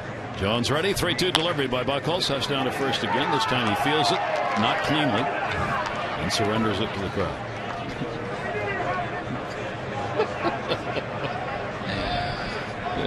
First base coach Wayne Kirby. And the count will stay at 3-2. Third 3-2 pitch coming up. Now they're going to put the full shift on. Iglesias moves all the way over. Spears goes further into right because the first baseman's not holding here. Runner going, and the off-speed pitch will get him. So Buchholz will get the strikeout, but the Orioles will get the runs as Nick Markakis picks up his first home run this spring. A 2-run shot. Good effort by Repko, but it was beyond his glove. 4-2-0s.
you back as we go to the fourth inning. The Orioles have the 4-2 lead, 4-5-0 for the Sox, 2-4-0 for the Red Sox, and beautiful Sarasota, and it is again 84 degrees, some high overcast. Great day to be out there or right here. That's where Jim Presley is, the hitting coach of the Orioles, joining us from the dugout. Hi, Jim. Hey, Gary, how you doing? Been to the beach recently? I have not. We don't have time to do a whole lot of that. All right, we're talking about Nick Markakis up here before you came on, and obviously getting that home run, getting back out now and playing in the field and at the plate. What do you see at the plate, Jim? Well, the timing is coming back. He's starting to swing at some good pitches and make some contact. That first couple of days, the game was fast to him, and they were throwing the ball by him. That's understandable. He's taking some time off, but he's going to come back. It won't take him very long to get ready. Hey, Jim, it's Mike Bordick. Hey, Mike. How's it going? Good. Hey, it's good to see the bats come alive yesterday. I know it seems like we've been off to a slow start here, but, you know, this is the time of the year or in spring when things start clicking, they get their timing back together and stuff. Are you looking for, a lot of these guys to really start bringing it on a little bit more? Yeah, I know. Yesterday we scored some runs down there in Fort Myers, and that first couple of weeks, it takes these guys, 10, 12, 14 days to get game speed, and it's starting to come back, as you can see with Jonesy and Nick and even Nick Johnson. So, it's going to come around when you face those number ones. You try to get your run or two off of them before they get out there in the third or fourth inning. But the bats will start coming around, and they're always the last to come. What do you see in Nick Johnson, Jim? Nick's always been a great hitter. He stays inside the ball really well. He's very patient, as you can tell with his own base percentage. He walks a lot, but he's just a tremendous hitter. He always has been. That's an atom ball to right field. Markakis has it, and Spears is retired. Jonesy's got to be kind of opening up some eyes as maybe filling in that number 4 spot. Yeah, he is. He's probably the best guy that we have to hit there for us, and we just need some people around him. I know Nick is. I don't know if Buck's going to put him second or third, but it's who's hitting behind Jonesy who's going to make a big difference, and that's what we got to make that decision on. Buck he'll do that here in the next couple of weeks and start lining up this order. Brad Ferguson on the mound for the Orioles, and Mario Gomez, number 9 hitter, struck out his first time up. He's at the plate for the Red Sox. That's going to go to short. Andino. Jim, I was talking with Buck this morning about statistics in the game in this day and age. There are so many of them about every conceivable thing. As a hitting coach, is there any particular number that you look at, any particular stat, especially for players who you may not see a lot, that gives you some idea of what they're doing? You know what? It depends on what kind of hitter he is. I know home base percentage to me is a big factor, but now they got this WOBA and different things, and we had a little class on that earlier a couple of weeks ago, and they kind of explained all the different acronyms and how they calculate all the new stats. But I still think that on-base percentage, runs scored for me and RBIs are big because that's how you win ball games, scoring runs. So, for a leadoff guy, you got to have on-base percentage, you got to have runs scored, and if you can have 2 or 3 guys have 100 and 1 or 2 guys driving in 70 or 80. And then 1 or 2 guys driving in 90 to 100, that's pretty good run production. So I look at that more than anything. I know that WOBA's big now, stuff like that, but I still think that on-base percentage and runs scored and RBIs are, because you got to score runs to win ball games.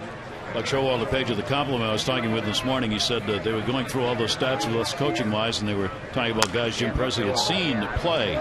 He said, I'll tell you what, I'll turn to Jim Presley and ask him, and I'll go with that. Jim, thanks very much for joining us. We look forward to seeing you in the season. All right, thank you, guys. Jim Presley, the hitting instructor, as Nick Cueto flies out to Reimold, and we'll go to the bottom half of the 4th inning with the Orioles up by 2.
remind you that the bidding closes tomorrow on the special green Orioles St. Patrick's Day caps worn last week, celebrating and promoting the holiday here at Ed Smith Stadium.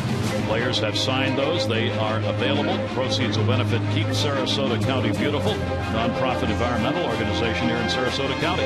To get on track, you got to do it, as tomorrow is the last day. Go to Orioles.com, Orioles.com, and make your bid for the St. Patty's hats. With Mike Bordick, I'm Gary Thorne. Mark Reynolds coming up. Clay Buchholz for the walk and a couple of strikeouts. Orioles have used the long ball today. 2-run homer Jones, 2-run homer Markakis. Reynolds flied out to left, his first time up.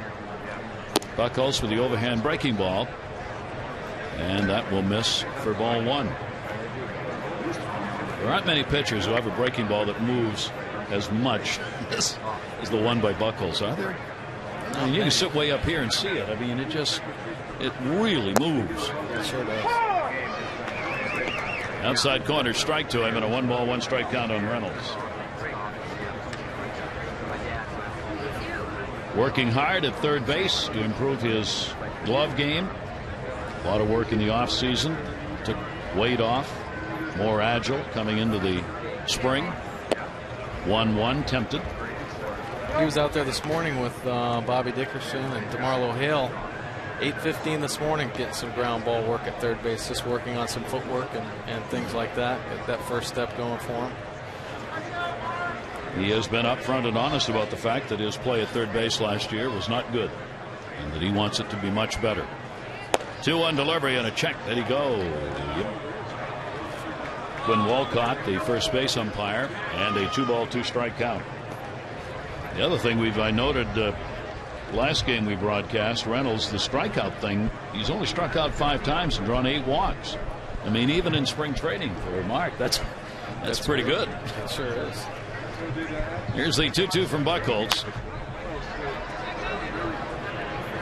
Fought off a tough breaking ball right there. Oof. So it makes Buchholz so difficult. When he's ahead on the count, you just have no idea what you're going to see. And the pitchers are so different, so good. And that's what great pitchers do. Outfield deep. 2-2 delivery. That'll be down low. And the count goes full. 3 balls and 2 strikes. Starter for the Orioles, Jason Hamill, threw a lot of pitches. So he worked only 2 innings. 2 runs, 3 hits. A couple of walks, 4 strikeouts. If you weren't here, he made some really nice pitches. Didn't get some outs maybe that should have been recorded behind him, and then put in his extra work in the bullpen. Down the line in right field, Kroger going over and diving, and fair ball, and he dropped it. Going to second. That's why you run. It's a double. Mike Reynolds came out of the box, thought the ball, I think, was going to go foul, but realized I better go, and did, and Kroger got there and hit it in foul territory, and it ends up as a double. Yeah, he's battled this whole at bat, and I think he saw how the wind was pushing it back, so he decided to run hard. Great effort by Kroger, but wasn't able to come up with it, and the hustle of Mark Reynolds is standing on second base. You never know, do you? You sure don't. You just never know. So now an RBI opportunity.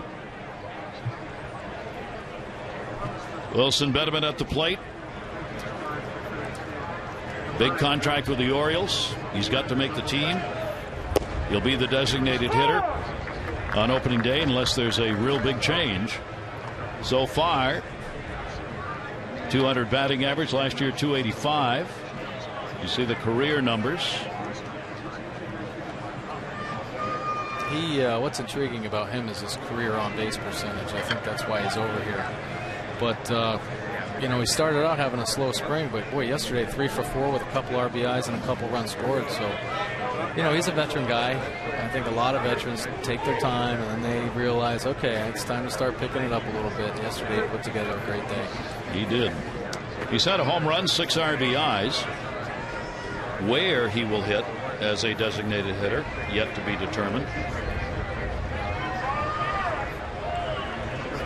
1 ball, 1 strike count. Sneak in for the pickoff attempt. Buchholz does not throw. And Reynolds back in. Iglesias moving over.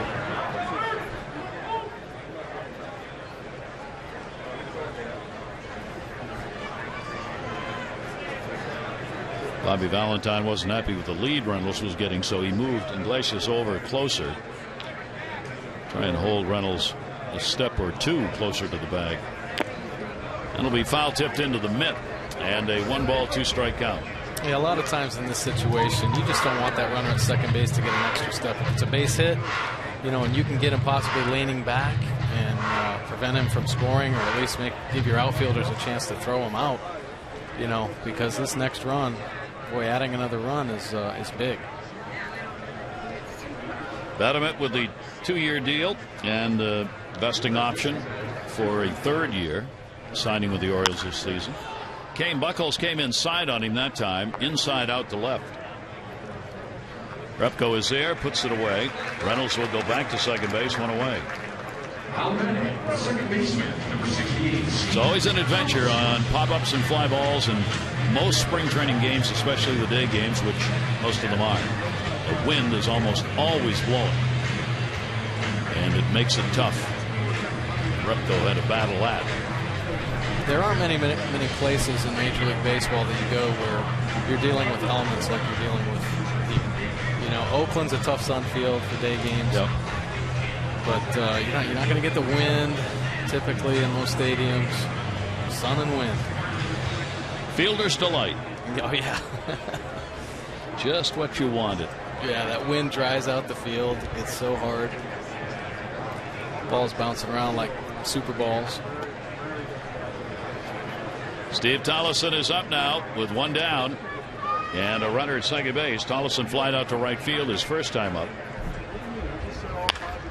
And he'll foul that one off by DeMarlo Hale down at third base. DeMarlo takes his chances here.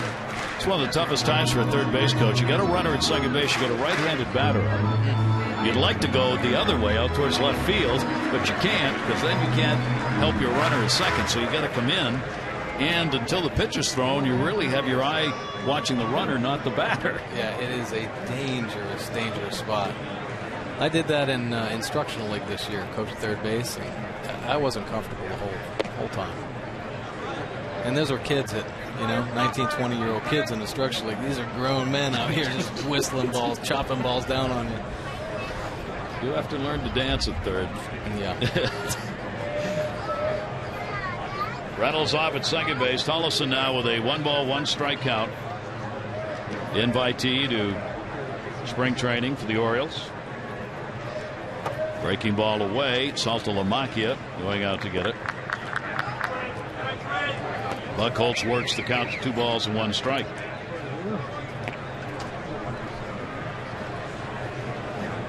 Tollefson with limited major league action. 25 games. Played in the Red Sox organization for a number of seasons.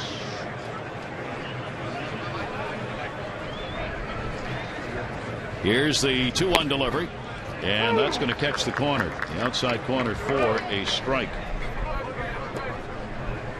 I said Red Sox, Twins organization that he played in. And it's 2-2.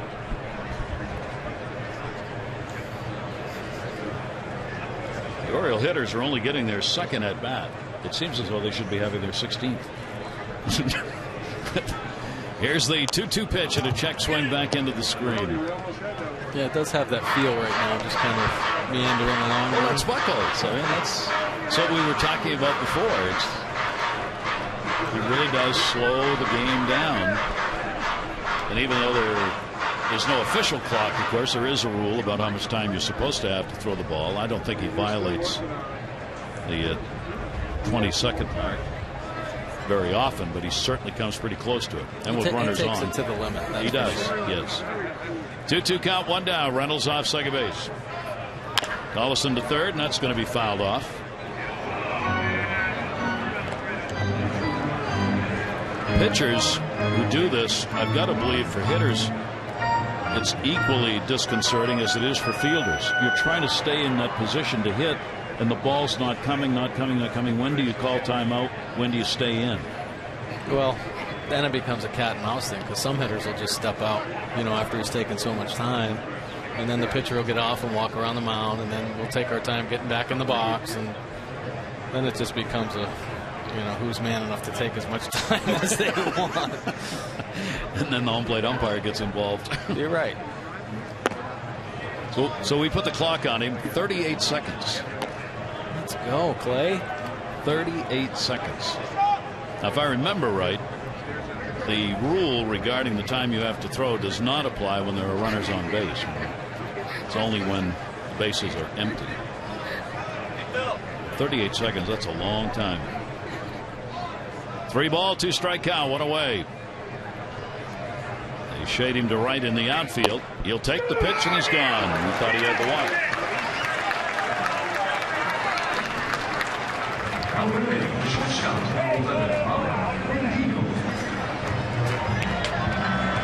Yeah, that was a good pitch. Probably should have been protecting right there. And he has been doing that all spring. He's been having great at bats, fighting off pitches like that until he gets the one he can hit. So Robert Andino will try for the 2-out RBI. Andino drew a walk his first time up. Reynolds led the inning off with a double. Buchholz trying to prevent the Orioles from getting across that 5th run. Pitch away. 1-0 count with 2 down. Andino continues to shuffle between that 9 and 1 hole. 7 for 35 with a home run, 4 RBIs on the spring. 1-0 delivery. Got a hold of that one to left. Repko kind of slipped, and it's going to go over his head and off the top of the fence. He's heading to second base. He'll get a double and an RBI and a 5-2 ball game as Reynolds scores. Nice aggressive approach right there by Robert. Just jumped on that fastball and basically just beat Repko. Beat him deep. I'm glad we picked up that run, or I'm glad the Orioles picked up that run, because it would have been tough to have Reynolds stranded out there after that, no-out double. I mean, those are the type of situations where the Orioles have to get better. You get a guy out there at second base or third base with no outs. You got to get that run in, and for us to compete, we've got to take advantage of those situations. If it means getting a bunt down or, hitting the ball behind the runner, we've got to take advantage of those opportunities. Interesting right here. This is Bob McClure is the new pitching coach under Bobby Valentine. What's interesting is all the infielders are on the mound. Now, I got to suspect that's a Bobby Valentine rule.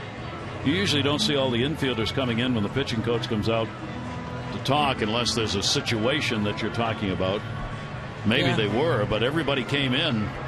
Well, I think Bobby Valentine probably stole that one from Joe Torre. Remember when the Yankees all used to come out on the mound? Yes. And I think that's a pretty good thing, to tell you the truth, because you never know what Bobby Valentine's thinking, what he might want the infielders to do. Instead of somebody whistling out of the dugout, they can relay the message right there on the mound. So the Orioles have a 5-2 lead, out hitting the Red Sox 7-4. Breaking ball. Saltalamacchia makes the stop on it. Nolan Reimold, top of the order, 0 for 2, is popped out and hit into a double play. Reimold coming in under that 200 mark, batting average wise. But most importantly, staying healthy and ready for opening day. 1-0 count. And Dino, a good lead at second base. Reimold on a breaking ball, that's there. Regarding Brian Roberts talking about opening day, Brian's continues to take batting practice, ground balls with the team, so it's going well. He's not had to stop any of the activities, and according to Buck Showalter today, the decision that he and the organization have to make is whether Brian comes with the ball club, travels with them north to Baltimore, or stays here for extended spring training. In the air to right field, it pretty good. Kroger going back, he's got it lined up, and he'll put it away.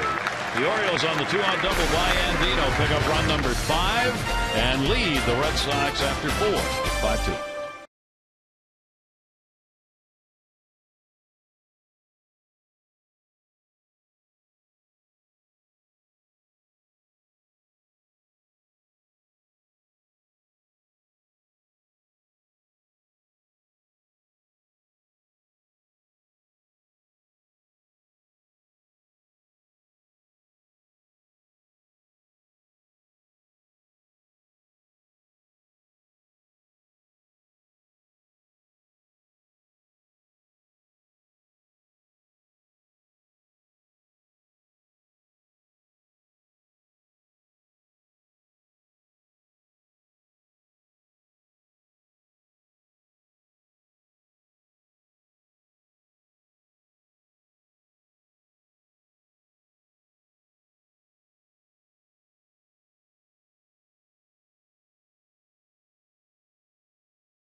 Join us again tomorrow. More O's action from Sarasota. The O's are taking on their Mid-Atlantic rival, the Washington Nationals.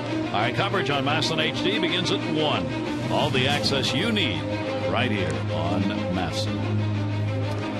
Nationals, one of the much talked about teams, spring training the coming year. But, perhaps this is a season where they may make a run. And actually, a lot of people think they've got a shot, especially with a double wild card coming into play. The team may be able, if all the young people they're relying on come through, may be able to make it. Yeah, they have some great young players, and they also have some veterans that are coming in this season healthy. And I'm sure they're looking for Jason Worth to have a better year than last year. Pitch will be taken away. Real good job being done by Brad Bergeson here. This is the third inning that he has worked in relief. He's given up only one hit, a single. Coming on for Hamill, who threw so many pitches that they decided to work him only 2 innings. So Bergeson gets an extended appearance in this game. Here's the 3-1 delivery, and he hit him. So Iglesias, the young shortstop, who struck out twice, takes that one. Yeah, got away from Berge a little bit. So the leadoff man on. This is the third time in 5 innings Red Sox have had the leadoff man on base. And here's Jared Saltalamacchia. Well, now you'd like to see Bergeson use that sinker and get another double play ball.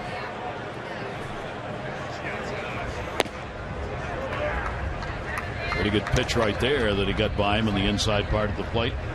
Saltalamacchia, 3 hits coming into this ball game. He has drawn a walk and has struck out. He's 3 for 17, a home run, 4 RBIs for the Red Sox this spring, and will foul that one back. 0-2 count.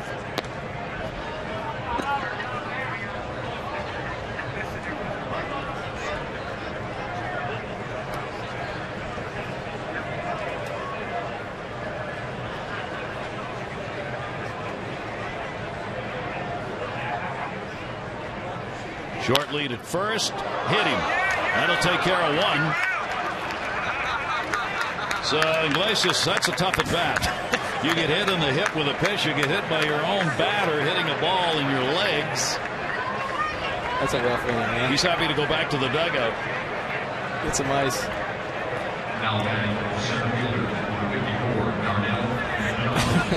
Nice try, though. Probably the putout goes to Nick Johnson. It's whoever you're closest to. And on at first base, Saltalamacchia, fielder's choice. And McDonald will take the pitch up high for a ball.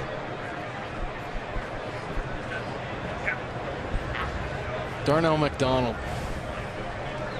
I knew him back in 1997 or 1998 when he came into spring training with the Orioles. Highly touted. Very highly touted. Multiple sport athlete, could have gone on to college and played football.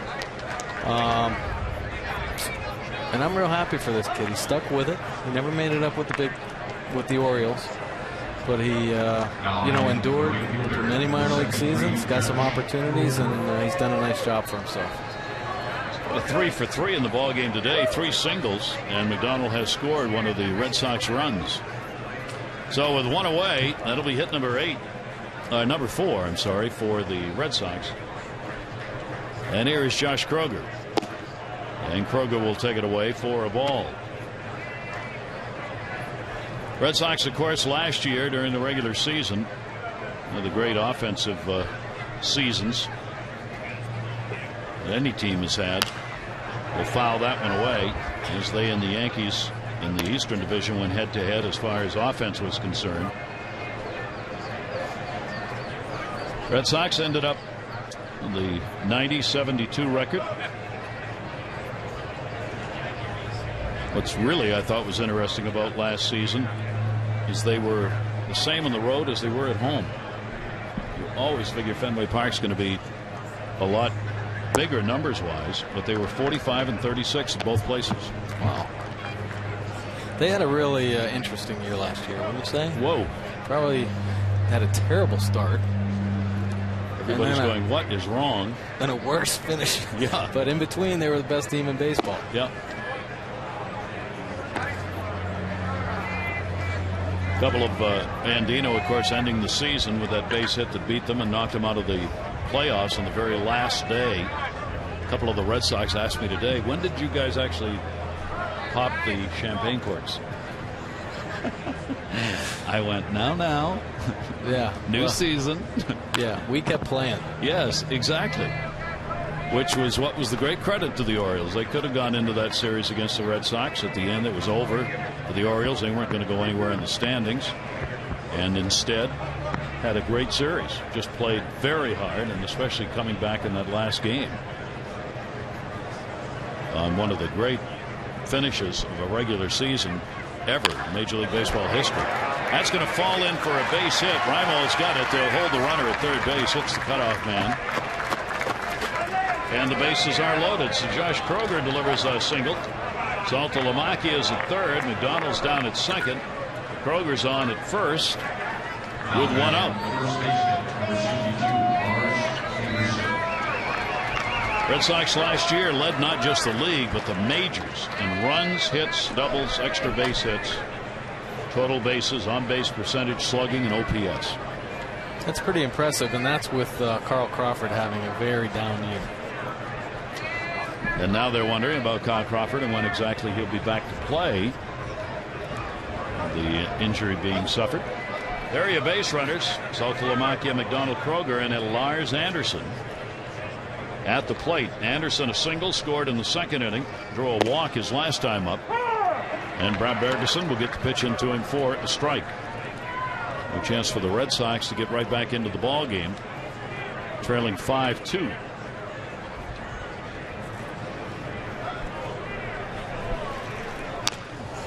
Good pitch down and in, chops at it, foul. Bergeson gets ahead of him, 2 strikes.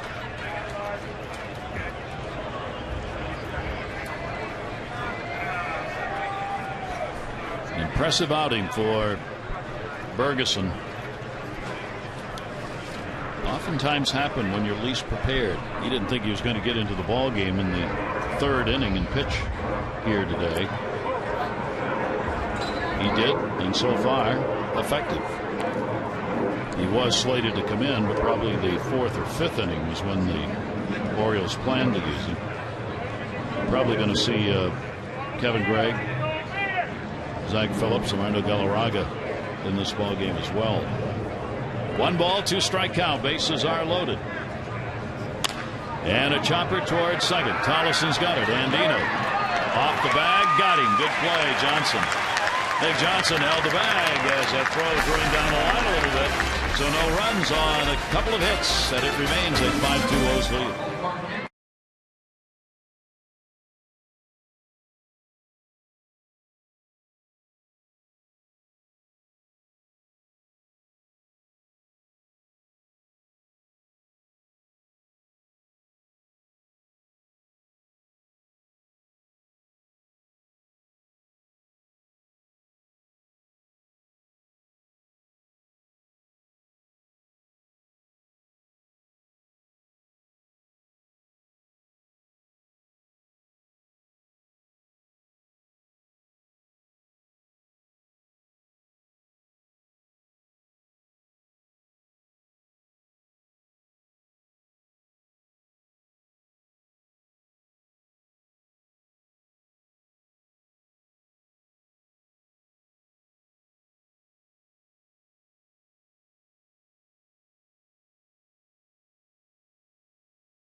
We are back at Smith Stadium in Sarasota, where the Orioles have a 5-2 lead over the Red Sox. And Zach Britton is joining us from the dugout, unfortunately not on the mound.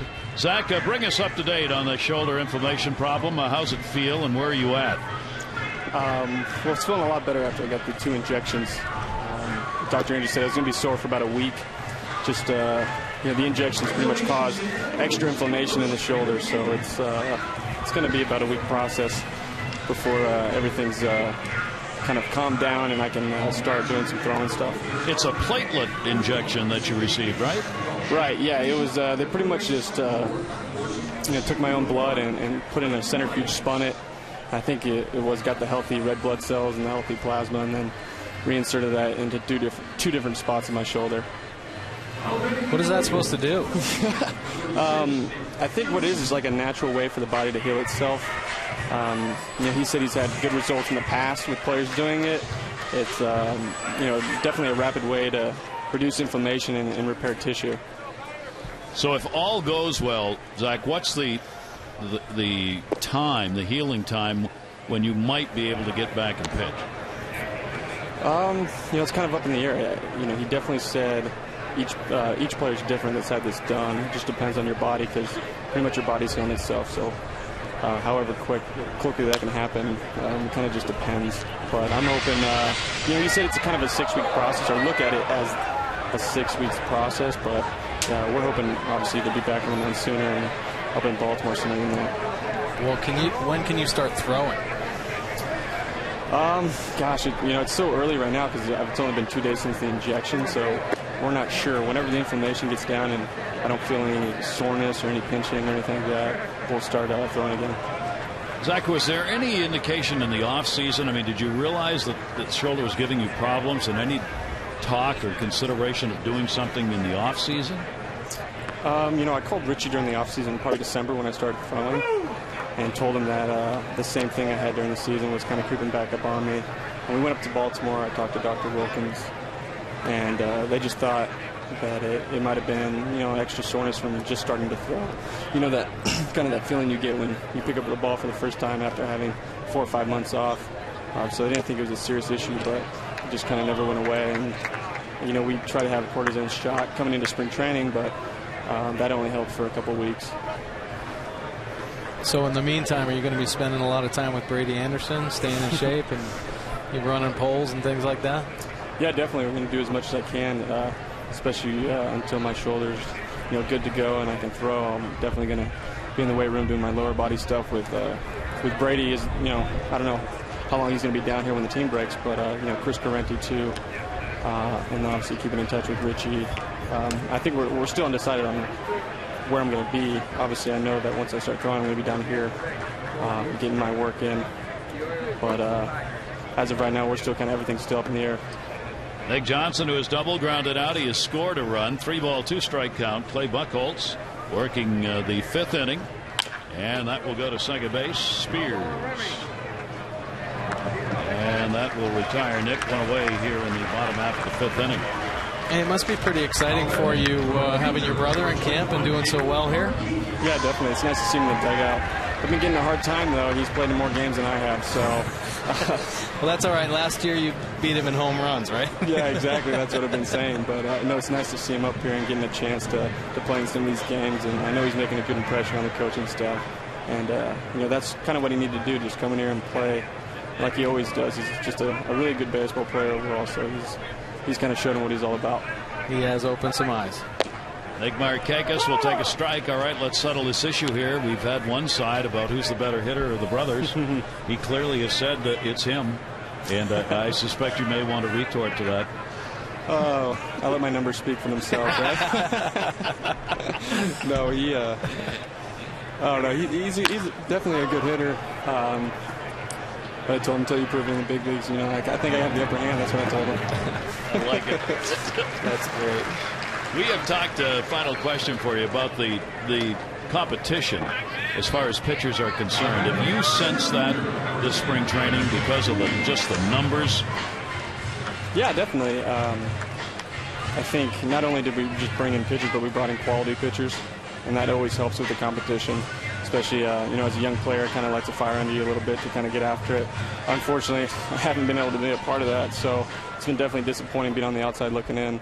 But I think you definitely see that it made some guys step up their game and kind of take that next step that a lot of, the coaching staff was looking for the young pitchers to take. So I think it did what it wanted, what they wanted it to do was kind of light a fire under you and get you after it. And, I'm happy I want to see what these guys do up in Baltimore. Obviously, I'm not going to be a part of it right away, but it definitely is driving me to get back and get better. So I think it's always a good thing when you have that competition. Well, Zach, we hope it's early that you're able to do it. We wish you well here in the rehab period, and we thank you for taking time to let us know what's going on. Thanks. All right, thanks, guys. You bet. Zach Britton joining us. Orioles hope for the starting rotation with that shoulder problem. It's being treated. And the ground ball by Jones. Puto gets him, and a 1-2-3 inning for Buchholz. And that will complete 5 here at Ed Smith Stadium. The Orioles over the Red Sox.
Experience Camden Yards in an exciting way when you pick up an Oriole Park 5-bagger suite package. One low price, fully catered suite, 5 games, including 2 against the Yankees, Red Sox, or Phillies, parking, VIP treatment, and more.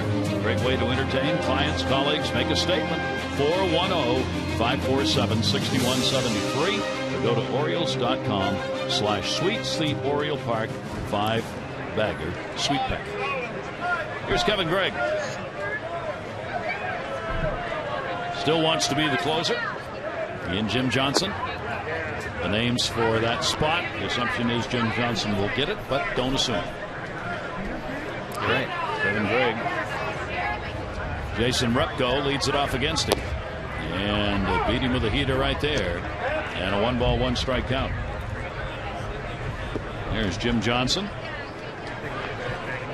Jim getting his time in. Has worked in 5 games so far. Given up 4 runs on 5 hits in the innings worked. You saw the numbers. Kevin Gregg, this is game number 5 for him. Has worked an inning each time out. A couple of runs, 5 hits. 1-2 delivery. And got that one in there. And a 2-ball, 2-strike count. That one sounded fast. I don't know what the velocity was on it, but it sounded like it was about 95. A little popping the mitt. Here's the 2-2, and that'll back him off a little bit. And a 3-ball, 2-strike count. Kevin Gregg kind of make it be a little more consistent in his outings. You know, the problems as a closer, the number of people who got on base against him. That'll be fouled away. It was heart attack city for manager, pitching coach, and team a lot of times where he's trying to get the save. He would get it, but it would take a while, and there'd be a couple of guys on base in the process. Right. Yeah, that's definitely one of his goals, I think, this spring, just to be more consistent throwing strikes, not walking guys. That's why I think coming into this camp, Johnson, had the edge. He finished so strong last year in that closer role that, Buck was kind of leaning towards Jason, and Jason had a little setback earlier in the spring with his low back, and he's getting back into it, and his velocity is slowly creeping back up to what it we expect from him. But it's definitely a process. I think JJ might be holding back a little bit, just a little tentative right now, but we haven't seen him hit 95 yet or 96. I think that's what the Orioles are accustomed to seeing. Each of these bullpen closer pitchers working only an inning at a time. 3-2 delivery, and again it's going to be foul back. Repko is single, drove in a run and flied out. Repko had the RBI base hit in the second inning. The only other Red Sox run came in that second inning on a wild pitch. The Orioles have had the long ball going. 2-run homer by Jones, another 2-run shot by Markakis, and an RBI double by Andino with 2 down. And he got him. He wanted to go down, but that pitch was there, and a strikeout against Repko. Great pitch here. Kind of blocked him up on the inside. Little cutter came back in. That's the location you need to be a closer. That'll bring up Nate Spears as Repko heads back. Spears last year had some major league action in with the Red Sox. First major league appearances, 3 games towards the end of the season. He played at Pawtucket where he hit .248 with some 315 at bats. Spears working at second base in the ball game. 26-year-old out of Fort Myers, Florida, the home of the spring training site for the Red Sox. And will take the strike. 1 ball, 1 strike, and 1 down. Bottom third of the order against Gregg. Spears with some pretty good speed, so Reynolds in at third base. Off speed pitch, catches the outside corner. 1-2.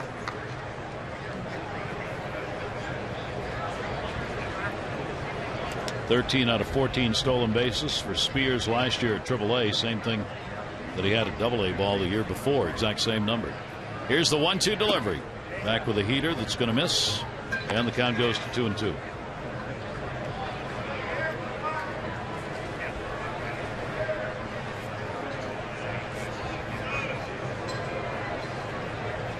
Red Sox final time against the Orioles, and then the O's will see them 18 times, of course, during the regular season as the Orioles get set to open it up on the 6th of April against the Twins.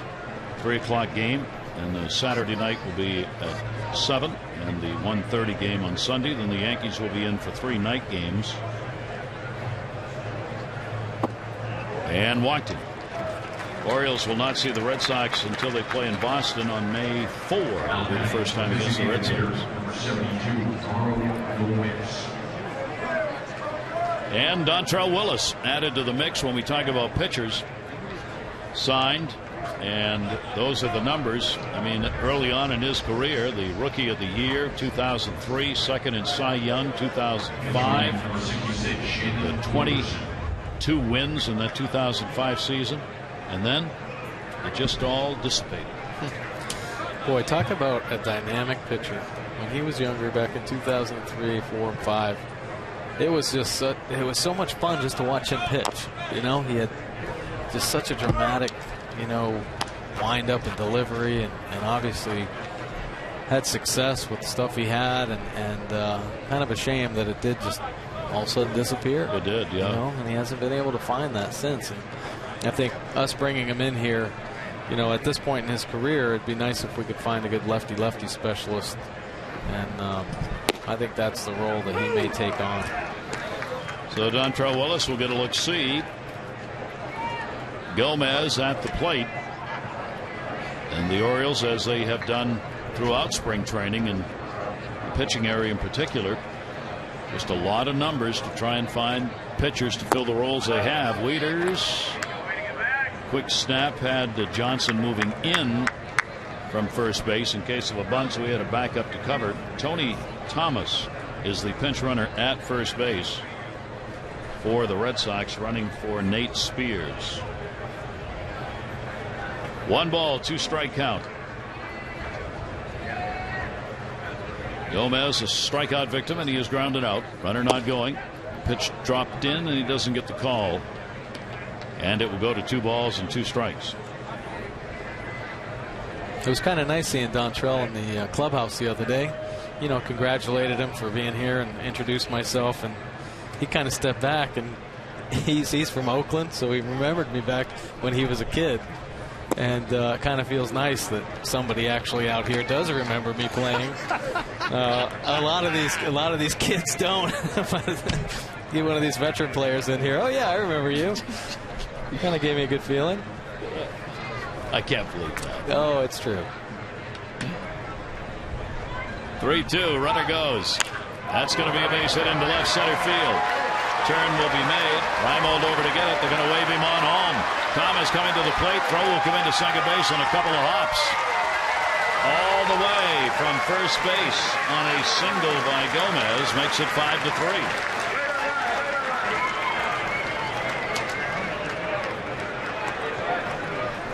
That ball just gets out in the gap quick. He's running, and he runs pretty well. Hesitated a little bit there at second base on the line drive, but scores pretty easily. It was the right play. I don't think we would have had a shot even if we had a double cut out there, but you know, getting that ball back into second base to keep that double play in order. But unfortunately, you know, he was moving on the pitch and was able to score. Right time to be running, and 5-3 ball game. Each team now with 7 hits. And a strike taken. Leadoff batter Nick Punto's had an 0 for 2 and a walk in the ball game for the Red Sox. Red Sox have stranded 7 in the ball game. 5 of those in scoring position, including the bases loaded in the second inning. They've had chances. It is a strike. Nick Punto turns around. The home plate umpire Chris Ward for a brief introduction. I think he said something nice to him. Like, no, I don't think so either. I don't think he actually said anything either. Just gave him a little sideways look. Yeah. And the pitch will be taken down low for a ball.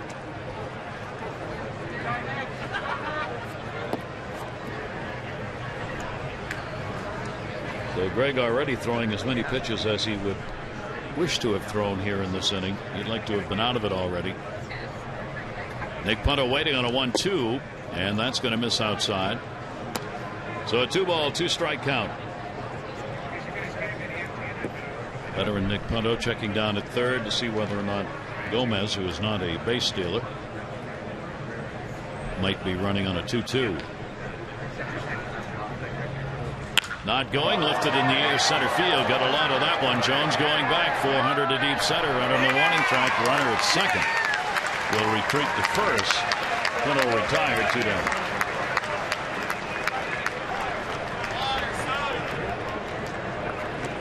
That was dead center field. Adam coming over. Number 76, Jose. Yeah, covering some ground out there. Nick.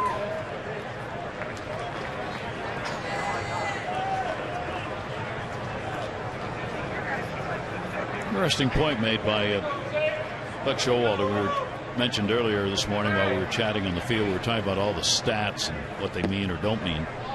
And he said one of the things, there's this new grading of players defensively now. I can't even remember what the heck it's called, to tell you the truth, but it's, you see it a lot around. A zone rating system. Yeah.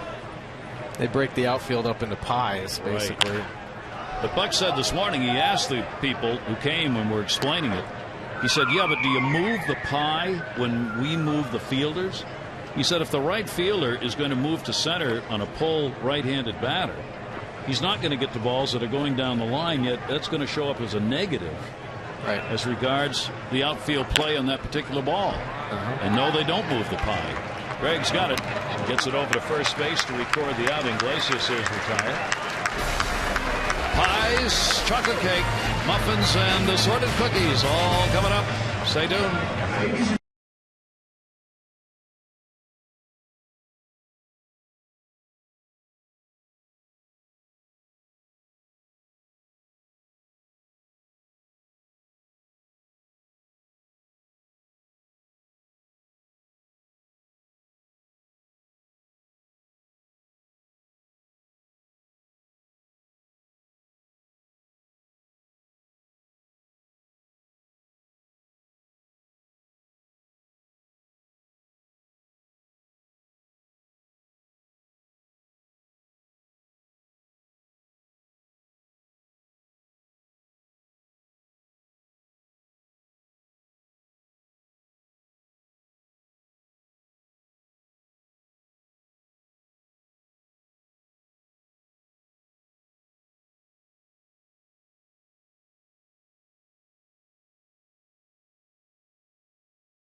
The Junior Orioles Dugout Club, Birdland's best value in family entertainment. Kids 14 and under, 10 tickets, plus an exclusive club hat, membership card, backpack, and more, only $20. Members even get exclusive giveaway items at each game, and family and friends can pick up tickets starting as low as $6 and a chance to upgrade to the lower deck. Find out more at 888-848-BIRD or go to Orioles.com/dugout club. Barry Thorne, Mike Bordick with you. And Mark Melanson comes on to do the pitching. Buck Holtz out of there. Melanson with Houston, 71 games out of the bullpen, 20 saves, 2.78 earned run average. Real good. Exchange for Jed Lowry, one of their infielders, and Kyle Weiland, right-handed pitcher, in the acquisition. Sirocco has come on to play at short. Iglesias is out of there. Daniel Butler's going to do the catching for Saltalamacchia, as both teams will start getting in some of their extra players. Matt Wieters 0 for 2. He is grounded out and struck out.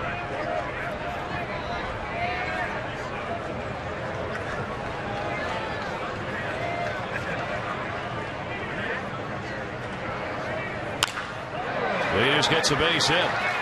Wasn't waiting on that at bat.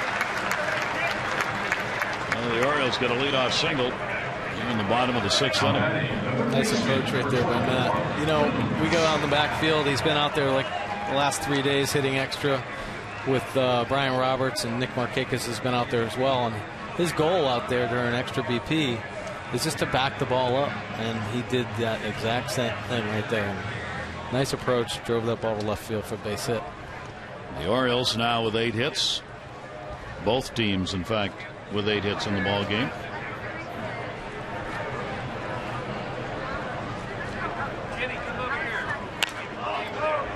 Towering pop-up by Reynolds. That's going to come back beyond the screen. Well, the Orioles will make some changes. Scott Bureau's come on to be the base runner for the Orioles at first. Beerer, an outfielder.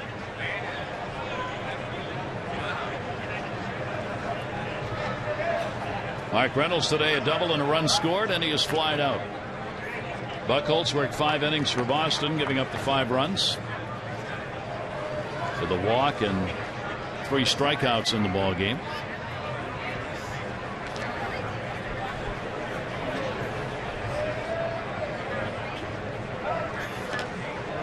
Throw over will get Beerer back to the bag. 7 hits off Buck Holtz today, but he got his work in. The Orioles struck up for the long ball with a Jones 2-run homer in the 1st, and Markakis' 2 RBI homer that came in the 3rd inning. Lost speed delivery right there has popped up. Butler will come back, and that's going to be just out of reach.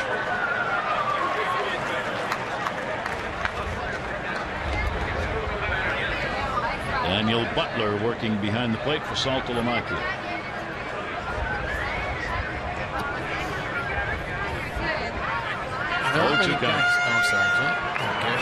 There aren't many guys out there with names on their back. A couple of the few of the players out there are going to be in Pawtucket.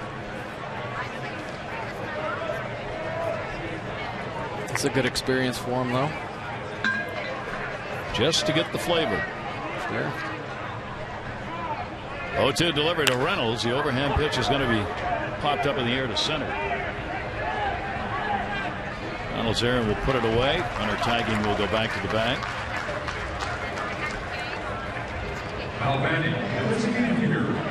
Bear stays at first base. A 1-for-3 ball game for the Orioles' 3rd baseman. And Bedevit, the designated hitter.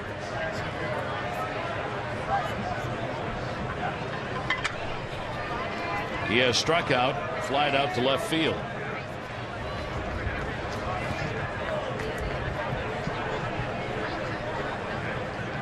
Red Sox playing deep in the outfield with that wind spill blowing to left field. I think this is a fly ball pitcher by any chance. Towards second base, Thomas has it. Yeah, Reynolds popping the ball way up in the air, including the fly ball out, and he gets Betterman put one up in the air to the second baseman Thomas, and there are 2 down.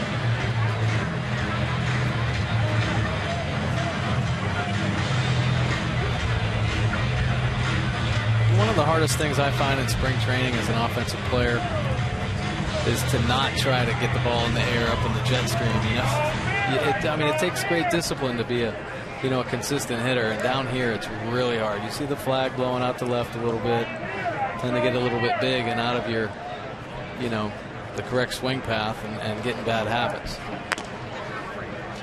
Maybe I'm just talking for myself, but I think there's I don't think so. It's also one of the reasons that there can be some real misnomers in spring training.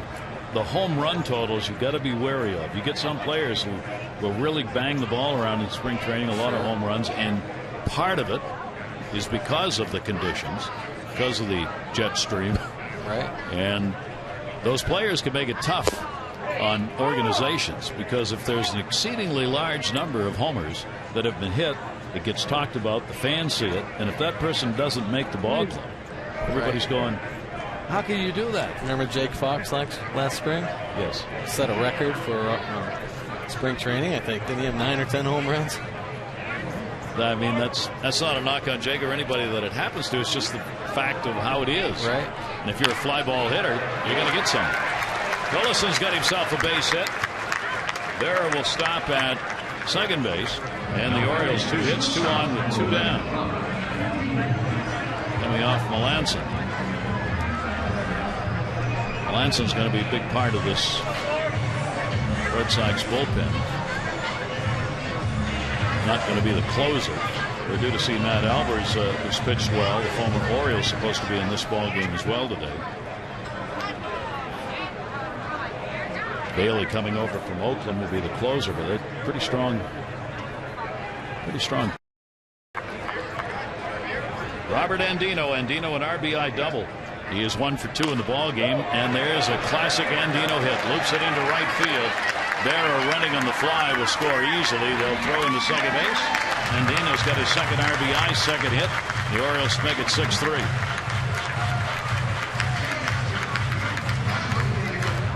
Good piece of hitting right here by Andino. Staying, pulls his hands in there. Didn't try to do too much. Ball kind of got in him, but he had a great approach, keeping his hands inside the ball. Good job. Andino continues to get it done. Buck Britton has come on to run at first base for him. Britton running at first. Tolson down at second. Orioles get another 2-out RBI. Andino's had 2. Top of the order, Nolan Reimold. Melanson's pitch in there for a strike. Reimold an 0 for 3. He's popped out, double play, and he has flied out.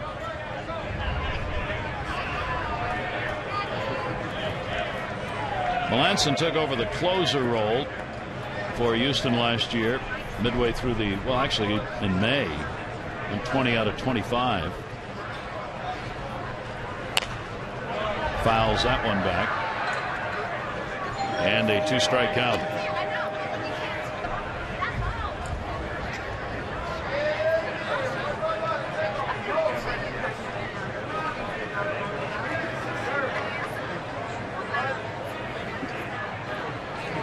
Two down, 0-2.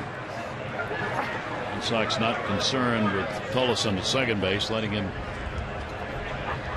meander off a pretty good lead. Melanson's 0-2 delivery. Reimold on a bouncer will stay. Out into the chest protector of Butler. Oh, barely made the cut of the grass. 40-footer. It's one of the easier stops for a catcher, actually. It takes a big bounce. You get plenty of time to get ready for it. Yeah. It's those ones that are right there at the plate that hit the dirt, either right in front of the plate or on it, or even behind it. Right.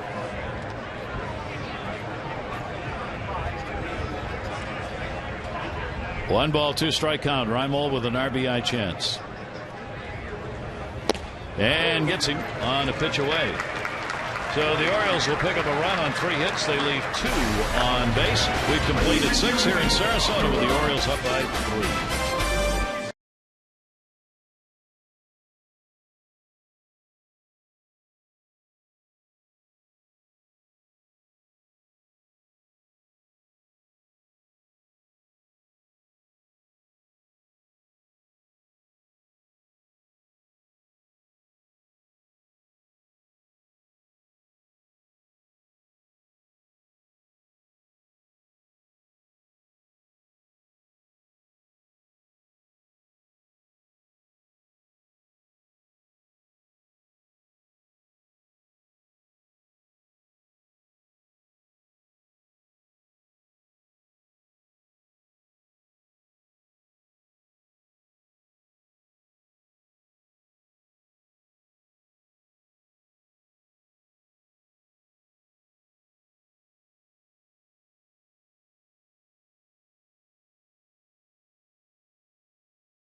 Here's a sight you don't see often. The bald eagle here making the nest, and those are the new hatchlings, the new eagles that are up in that nest being guarded over. There are a number of bald eagles in this area because of the waterway, the intercoastal, and the Gulf, but boy, you don't often see the actual baby birds. They're way up there, one of those telecommunications towers. Oh, that's pretty good. So the Orioles make a pitching change. Armando Galarraga will come on. Last season, those are the numbers with Arizona. Kevin Gregg worked 1 inning and 1's across. A run, a hit, a walk, and a strikeout.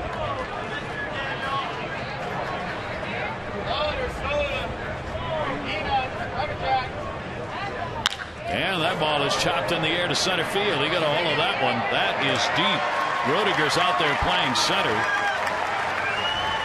Got to chase that one down.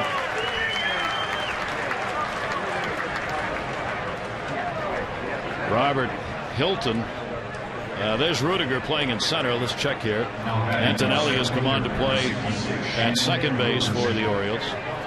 Ryan Flaherty is at shortstop for Andino.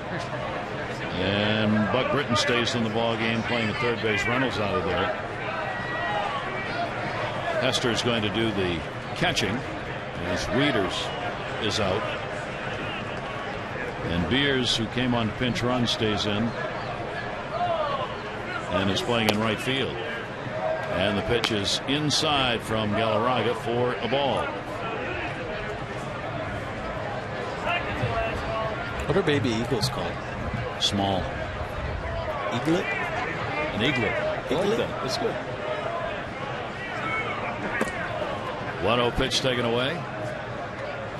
I don't know. This baby eagles is all I've ever heard of this. Well, there's a baby eagle. I think it's an eaglet. I think you're probably right. It is an eaglet. We've got another winner. Shannon Wilkerson is at the plate. I think that's what they've got up on the board, but I don't think that's his number. It is Wilkerson at the plate.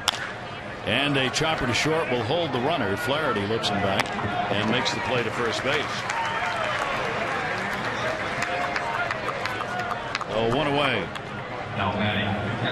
Flaherty just coming on to play at short. Flaherty continues to impress. He had another good day yesterday. Hit a couple hits, a couple RBIs. Had his spring batting average up to 278. Playing all over the place, doing a great job. Rule 5 player. Rick Showalter this morning talking about him. He says we have to view him just as we would any player out of options. Same thing. If they don't put him on the roster, then he's.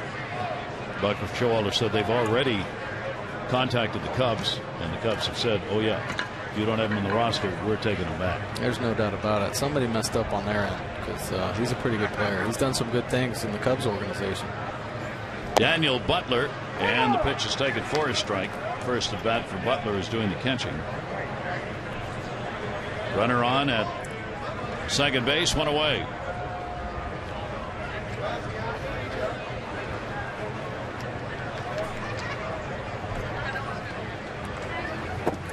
And that one's going to be down low. Galarraga. Hester makes the stop on it. So the number of positions that are actually available to be filled on the Orioles roster for opening day, when you add up all the elements, and you got Betterman with a 2-year deal and an option, he's got to make it. He's going to be the DH. And you got Flaherty, who's going to go back. If they don't take him, he's going to make it. I mean, those are just, that's what happens. Not that they haven't deserved it. Reimold, runner coming home, will be held. Made the turn, stop. Britton cuts it off. Base hit Butler. First and third, one down. For Brian Mattis, when it comes to filling out the Orioles rotation, Orioles certainly hope consistency is going to be shown. There are the outings he's had so far. He's had some real good ones. Philadelphia, that last 5-inning outing, didn't have his stuff, he said, but felt he still was able to work his way through and give up only that 1 run on 7 hits in the 5 innings that he worked. So, I mean, he's making a real charge at being in the rotation. Yeah, he has done a nice job, you know, coming into this camp. Drew Hedman puts that one up in the air to right field. Beers checking behind him. Ball kept being blown over towards center. It'll be a sac fly. And the Red Sox put one up here in the 7th inning and make it a 6-4 ball game. I'd like to see Rudiger take charge out there because that ball kept drifting and drifting, and he made this play in basically center field. And Rudiger was right there. That was a pretty tough play by Beer, but good thing he stayed with it. Well, the Red Sox get another one on the board. 6-10-0 for the Orioles, 4-10-0 for the Red Sox. Runner on at first base and 2 down. Mitch Denning at the plate. And Denning, getting his first at bat, takes it down low. Anyway, back to what I was talking about, Mattis. He had to come into camp this year and really impress, you know, because of what he had gone through last year, and he has. He worked hard all off season. He's come in here and done a good job and really put his name back in there. Down to first. Johnson coming off the bag will make the play. A run in on a couple of hits. 1 left on at Smith Stadium, Sarasota. 7th inning stretch time. 6-4 O's.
Spring training, and here at Smith Stadium, Jason Hamels, the Orioles starter, had to throw a lot of pitches early in the game. Worked his way through a couple of innings. Jones picking up a home run in the first, his 3rd of the spring. Nick Markakis, his first home run, that came in the 3rd inning. Both good for 2 RBIs. And the Red Sox have had RBIs picked up 2 more by Andino and a double and a single for the 6-4 lead in the ball game at 7th inning stretch time. Former Oriole Matt Albers on the mound for the Red Sox. Melanson working an inning. Gave up a run on 3 hits, no walks, and 1 strikeout. Buck holds 5 runs, 7 hits over 5 innings with a walk and 3 strikeouts. Well, Matt Albers figures to be working out of some part of that Red Sox bullpen in the middle. This is just outing number 3 for him.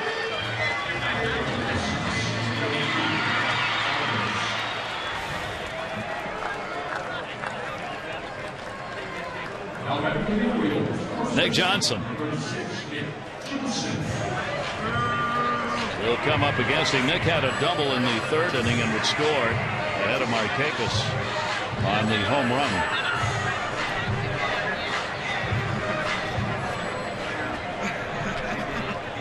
Shift put on here against Nick Johnson.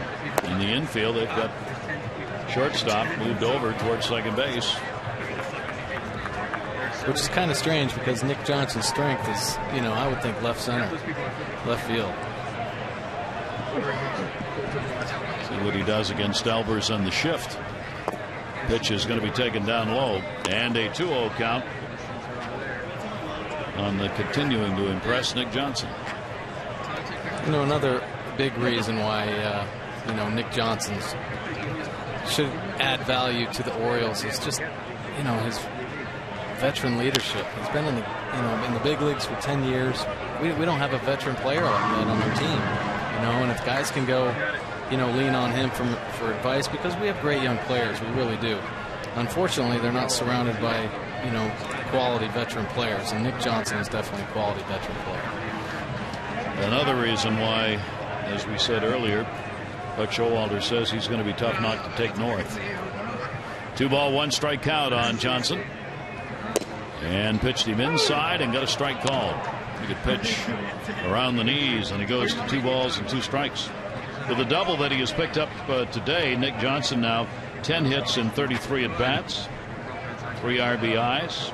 He's had 4 doubles so far this spring. Albers with a 2-2. Out the middle, shift is not going to work. Had it played pretty right.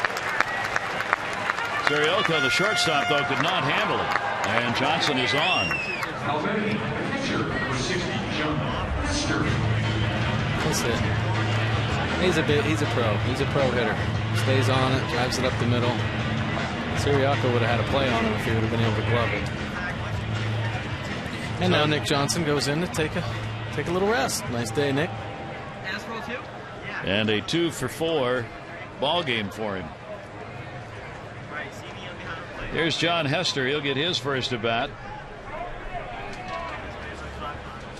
Orioles with 11 hits, and Hester with a swing and a miss.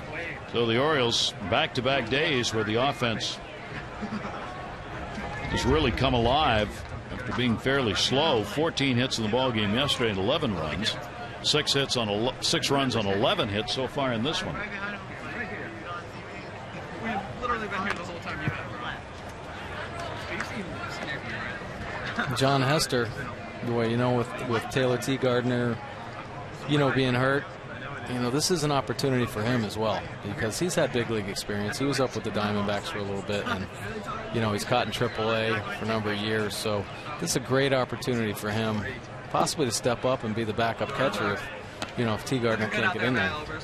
Yeah, I mean, it really does open the door. As we said earlier, the chance of making a trade for a backup catcher if needed is almost impossible. And Buck Showalter mentioned his name today as having performed extremely well here in spring training, so he's caught the manager's eye. 1 ball, 1 strike, got him. He's out of there. You'd almost see that one coming before it happened. He had extended that lead, and he was getting ready to go. Looked like Brandon Webb. Do we have Brandon Webb on the list? No. Yeah, we do. Brandon Webb. Do? Yep. Only his number was 88.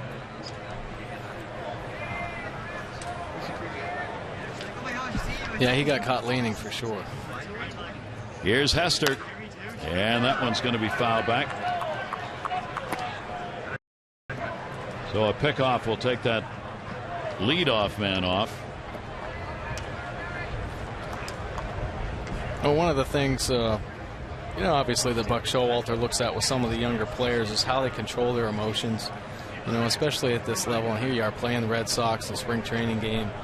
And if you're a younger player and you get put into these situations, how you control yourself, how you're made up, what your composure is like, it really shows a lot. Whether or not you make a play or get a hit or whatever, it really doesn't matter, I don't think, to Buck if you're a younger player. What matters is how you carry yourself, and are you going to be too anxious out there? Are you going to make mental mistakes?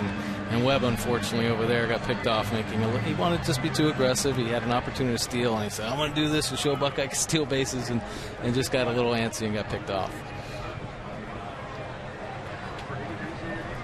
2 down. So Albers helps his own cause after giving up that leadoff single with a pickoff. Here is Ryan Flaherty, whom we've talked about. This is the first at bat Flaherty's had. Flaherty, very versatile as far as the positions that he can play in the infield, which makes his presence on the team that much more important. He's had 10 hits, 36 at bats, home runs, 7 RBIs for Flaherty. 1 double, a couple of triples here in spring training. Albers with 2 down, 0-2 count on Flaherty. And the check swing held up to check at third. I think he's played 7 different positions this spring,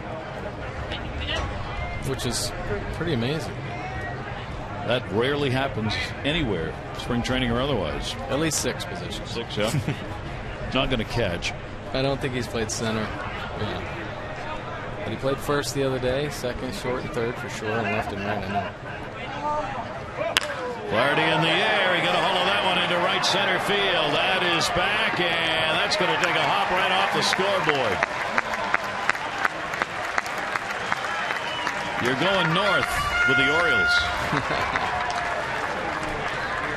Oh, boy. He is definitely he's made a case for himself, for sure. Great swing and fastball in. Drove it to the deepest part of the park. Everything he's done, he's been consistent. I mean, managers love that. Sure. And that's what he's done this spring. I mean, whether it's been defensively or offensively. I mean, he's a first-round sandwich pick of the Cubs from 08. He was somebody that people were taking a look at early on. He's 25 years old. And the breaking ball. Scott Bearer getting his first at bat after coming on as a pinch runner. The runner at second base and 2 down. 12 hits on the board now for the O's.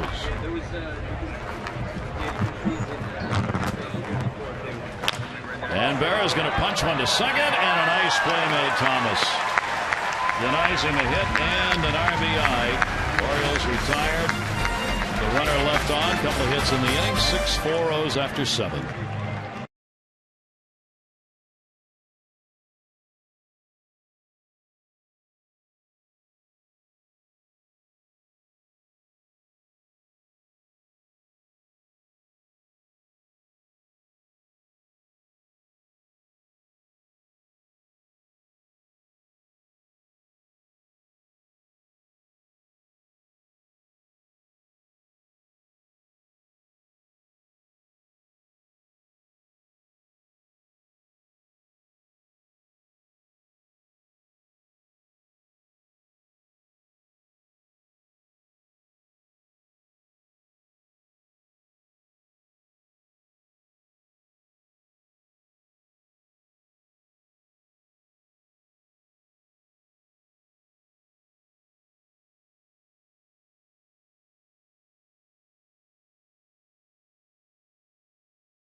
Baseball on Masson under the authority of the Baltimore Orioles may not be reproduced or retransmitted in any form, and the accounts and descriptions of this game may not be disseminated without the express written consent of the Baltimore Orioles.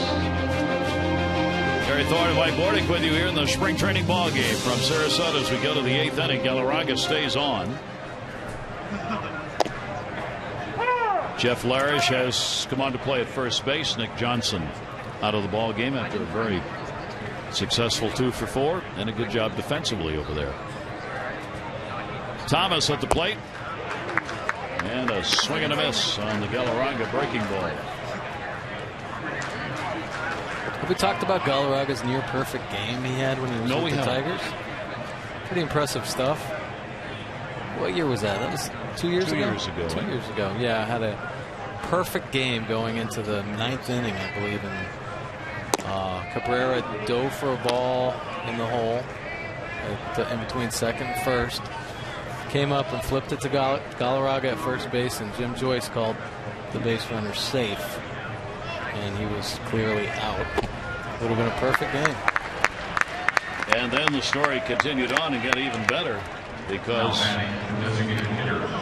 The two of them ended up meeting the next time around, and Galarraga came up with a lineup card when Jim Joyce was in the umpiring crew and shook his hand and was not going to make anything out of it. Said, look, he made a mistake. Joyce admitted it, felt terrible about it. Wasn't nothing they could do. And the two of them ended up with tears in their eyes at the meeting in home plate. Real tough. Here's Gomez. Can you imagine? You pitched a perfect game. The last out. And he was out, clearly out, and you don't get the call until you end up with a one-hitter. Right. Wow. Well, I blame Cabrera for that play anyway. He shouldn't have gone over there and made that play. It's a second baseman's ball, and all he had to do was stay at first, and the game's over. 0-2 delivery is taken down low. 1-2 strike count from Galarraga. Yeah, interesting piece of baseball history made, both at the game and after. All right, Jim Joyce is just a great guy. He really is a great umpire. He's a great umpire, and he's a great person. Oh, I saw the first. Gomez down to third. That is a foul ball. He's talking with one of the umpiring supervisors here today about the fact that the decision was made not to increase the use of video replay for the coming year. It had been under discussion, and a lot of people thought it was going to go into effect, that replay would be used even more in trapped balls, fair and foul rulings, fan interference, and maybe even calls like that. Strike on the inside corner by Galarraga, but the decision was not to expand it. But the feeling is it's only a matter of time, and that probably even next year you're going to see an expanded use. One of the problems is making sure all the ballparks have the sufficient equipment and angles to be able to use it consistently at every ballpark. And it has to be the same for everybody. It has no to be doubt the same. about that. Let's go, Pedro. Started that. Really quickly. Seems to be a growing consensus that probably you add another umpire to the crew who is the replay official. That will make it easier for the umpires, I think, to accept having their calls judged if it's another umpire doing it. And you use the same rule that you used in the National Hockey League. You don't change a ruling made on the field unless it clearly was wrong. That's going to go to short, where Flaherty is not going to catch it. And because he ran down to second base, Zuriaco. Well, please don't tell me Flaherty has his glasses on his hat. I won't. Okay. It's never easy, like we had talked about earlier, to catch a fly ball, but it's a lot tougher if your glasses are on your hat. And he still hasn't put them on. All right. Listen, I'm sure the sun's probably not directly in his eyes, but I mean, it's a bright sky for sure, and I'm sure the glasses would help. As my daughter would say, oops. Yeah. Well, Ryan's had a great spring, and unfortunately misplayed that fly ball. But these are the type of things, and these are the points that Buck has been trying to make. They gave you an out, you got to capitalize. The mistakes are what hurt the Orioles as a team. So we have to try to minimize those and limit the opportunities to give the other team. Because if it's in season and you're playing the real Red Sox and not Pawtucket Red Sox, they're going to take advantage of those opportunities. Runner goes, and a strike called. Hester came up, but really had no chance. They weren't holding the runner, so decided why not. So now runner at third base, and 2 down. 1-2 strike count on Ryan Dent. Galarraga. Bluff taking off towards home plate right there. If you want to get your batter hit in the head, take off for home plate. Yeah, that wouldn't be smart. Galarraga's in the full windup here, and we'll have to wait as Dent's going to step out.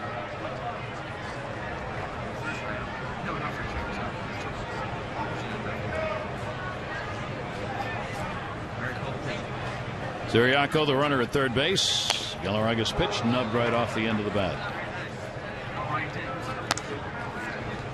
2-2 with 2 down. 6-4 Orioles lead it.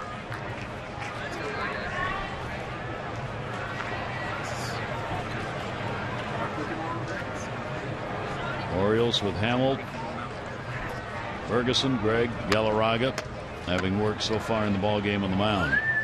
Ryan Dent 2-2. Not quite. Well, the count goes full, 3-2, 2 away.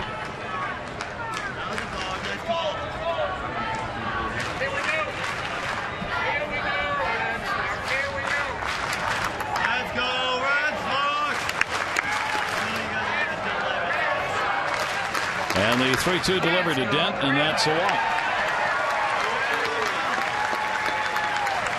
I didn't know the Red Sox would allow a player with the last name of Dent to play on their team. No kidding. Oh, my goodness. That's for fans who remember Bucky Dent. Sure. Let's go, Red Sox. Bucky Dent. Goodness. Runners at first and third, 2 away. Neva. Daniel Neva stands in and batting third in the lineup. All right, Daniel, Jonathan now. Galarraga should have been out of the inning. Now working to a second extra batter. Neva only has had 3 at bats, just 3. Coming into this game, did pick up a double and a run scored in the 7th. John Hester just went out in front of home plate to give signs as to where he's going to throw the ball, because if the runner at first base steals, there might be an opportunity for the Red Sox to, steal a run home with the speed at third base. So they're going to get a base hit right here.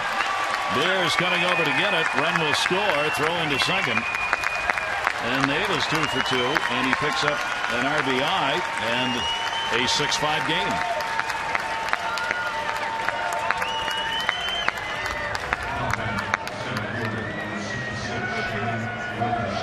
Well, even the AAA Red Sox take advantage of miscues. Cannot give professional players, much less major league players, extra outs. They cost you, and they have here. Well, the Red Sox only a hit away from tying this ball game up. Here's Shannon Wilkerson. Wilkerson grounded out, and the only at bat he's had. Galarraga's pitch is a strike on the inside corner.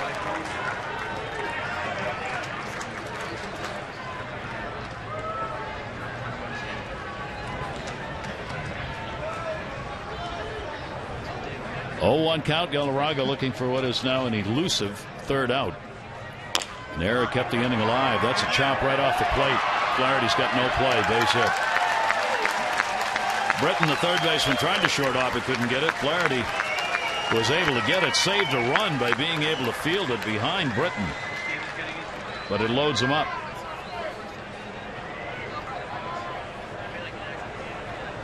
Yeah, that ball was just hitting no man's land. Britton tries to cut it off, gets over his head. That Flaherty actually makes a great play on the pickup, but runner was getting down the line really good. A smart decision by Ryan not to throw that ball, actually, and heads up to give a peek at third base and keep that guy held there. So now a visit to the mound to check on Galarraga with the bases loaded and 2 down. Butler, the catcher, will be coming up, and the Red Sox have a chance to get this thing tied up or go ahead. Each team with 12 hits in the ballgame. The Orioles have had the lead throughout, or at least have not trailed, getting the 2 runs in the first inning. Red Sox coming back to tie it and with a couple of runs of their own in the second. Then the Orioles jumped out on top and have stayed there.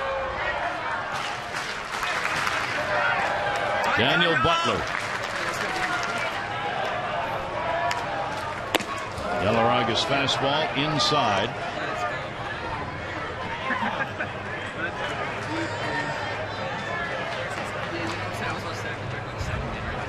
Red Sox have had a lot of base runners in this ballgame. 1-0 count with 2 down. And Butler fouls it away. Butler went between AA, AAA last year. 25-year-old. Hit 212 and 66 at bats at AA. Then Pawtucket just got 3 games in there. He actually played at A ball as well. That's where he spent most of the year. 247. In the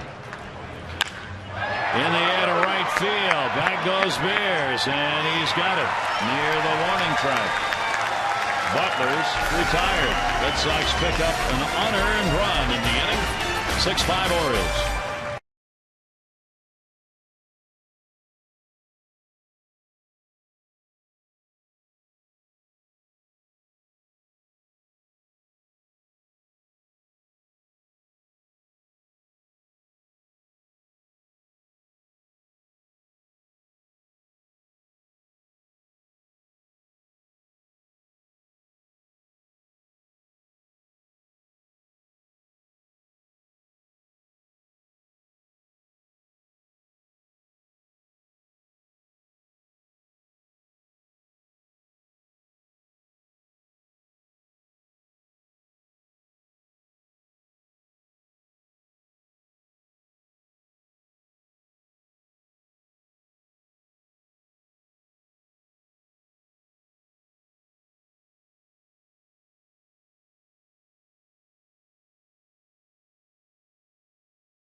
Follow the Orioles with MLB.com at bat for your iPhone, iPad, or Android. You can get spring training scores, stats, highlights, live audio, and more.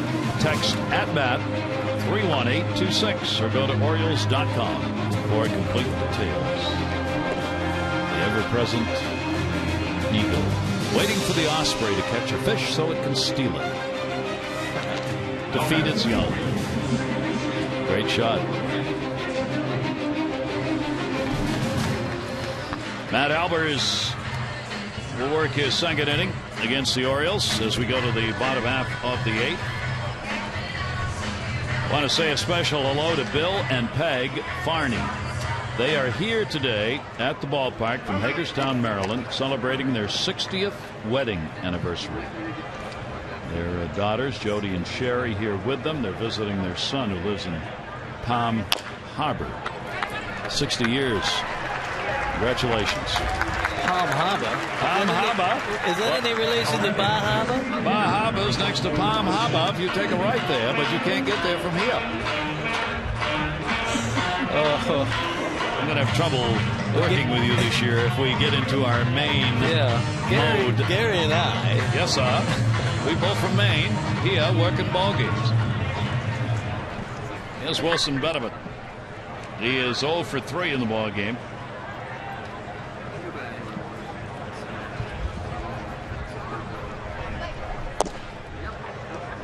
And the pitch from Albers taken down low for a ball. Buchholz 5 runs, 7 hits over 5. Melanson a run on 3 hits over 1. Albers working his second inning. Orioles starter Jason Hamill, 2 runs, 3 hits, just 2 innings. A lot of pitches thrown, so he did his extra work in the bullpen. Ferguson came on a fine outing, no runs, 3 hits over 3 with a couple of walks. Gregg worked an inning, a hit, a run, a strikeout, a walk. And Galarraga now on.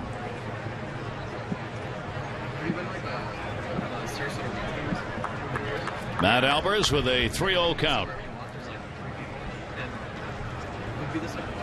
Betterman taking all the way for a strike.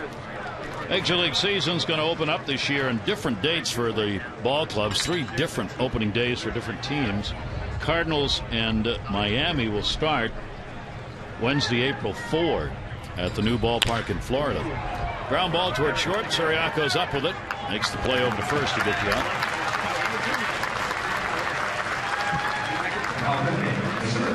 There'll be 6 openers, if you will, on April 5. The Orioles open up on April 6. And there will be 6 openers on that day. So there'll be 3 different days in which Major League teams are opening up. Seattle and the A's, of course, are playing in Japan. They'll play a 2-game series, regular season series over there. And a strike on the outside corner. Johnny Rudiger.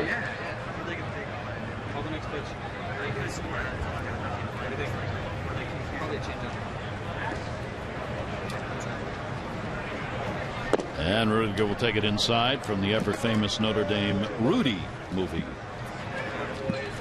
His lineage is in that family. Sure is. It's his uncle, right? It is. 1 ball, 1 strike count. Rudy Rudiger. And a chopper towards second. Thomas. Long throw. Not going to get him. Rudiger beats it out, gets the infield hit with 2 down. Good speed by Rudiger.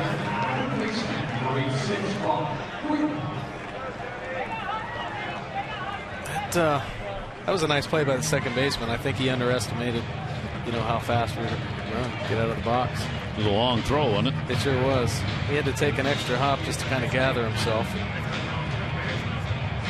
Couldn't get enough on the throw to get him. I love you, Mom. So Buck Britton will get an opportunity at the plate. Andino in this hole had a double single, 2 RBIs, hitting 9th in the ballgame. Britton now 9th. Throw over by Matt Albers.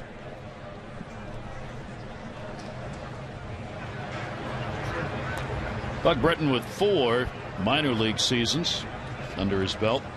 Played most of it last year at Bowie, where he hit .282.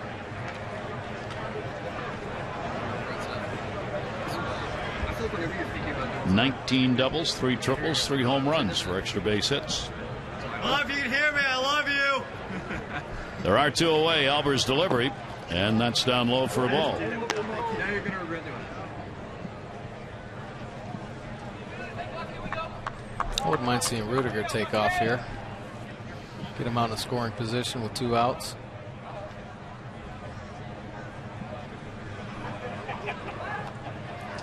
Pretty good lead. That's about as far as he can go over there. Sure was. So Matt Albers has made a couple of throws over. DeMarlo Hale relaying the signs from third.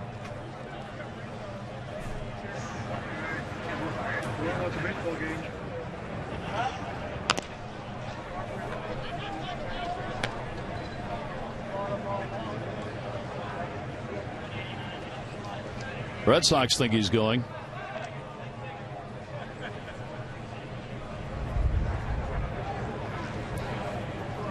He hasn't shortened the lead up at all. Albers. Foul back. Pretty good pitch to hit right there by Britton.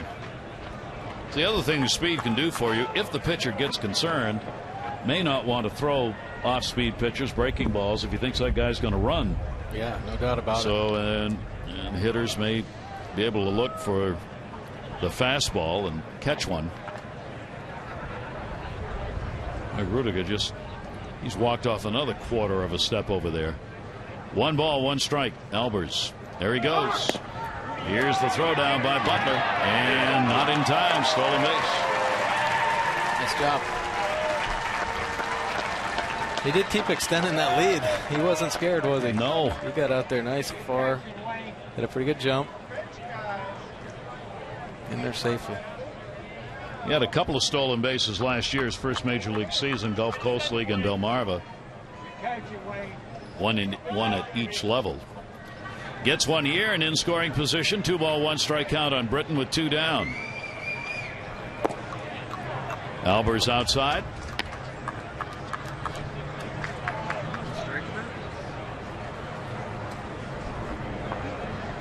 Three ball, 1 strike count. All right, come on, Matt. We're in the bottom half of the 8th inning. Red Sox final at bat coming up. 1-run ball game right now. Orioles trying to beat the Red Sox for the first time this spring. 3 losses and a tie so far. He'll get that one in for the strike to Buck Britton. So 3-2, 2 down.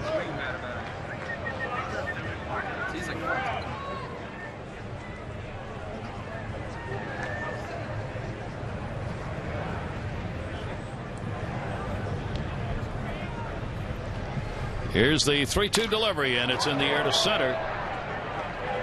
Number there, and he's got it. And that will retire the side. No runs, 1 hit, no errors, 1 left. We go to the 9th inning with the Orioles up 5.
Orioles baseball on Masson, brought to you by Sarasota. So much to see and do in Sarasota on Florida's Gulf Coast. Go beyond the stadium to the #1 beach in the USA. #1beach.com. Fine sands of Siesta Key Beach, the #1 beach in the USA, according to whoever does that rating. Who they actually had in the paper here, a story on him a couple of weeks ago. Each year, Sarasota's Siesta Key Beach is ranked among the top 3 usually beaches in the world.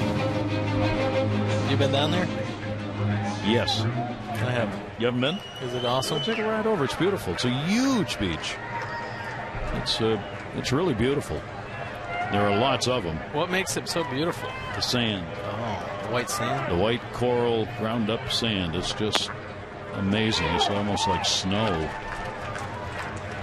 No, it's not like snow. It's not like snow. Well, nobody had snow this year, so who knows?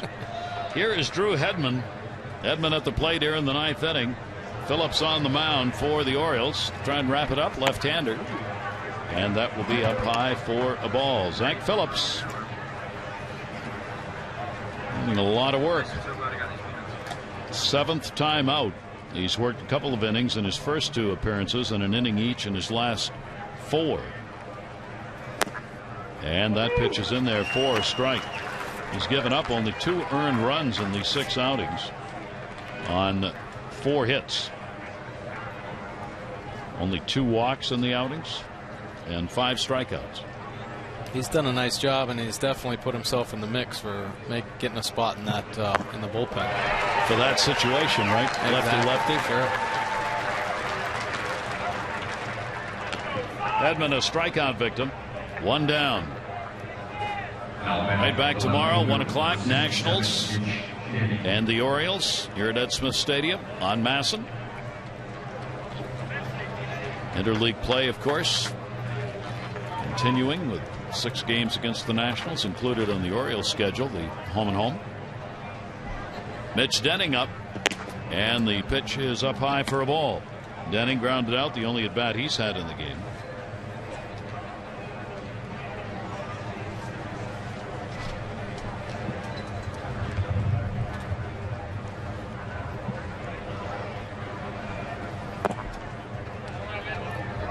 This is inside with it. Count goes to 2-0 on Denning. Orioles' big bats today came early on the home run first inning by Jones, home run third inning Markakis, each 2 RBI homers. Good day for Andino, single double, 2 RBIs out of the number 9 spot. As the Oriole bats have picked up 6 runs on 13 hits in this ball game.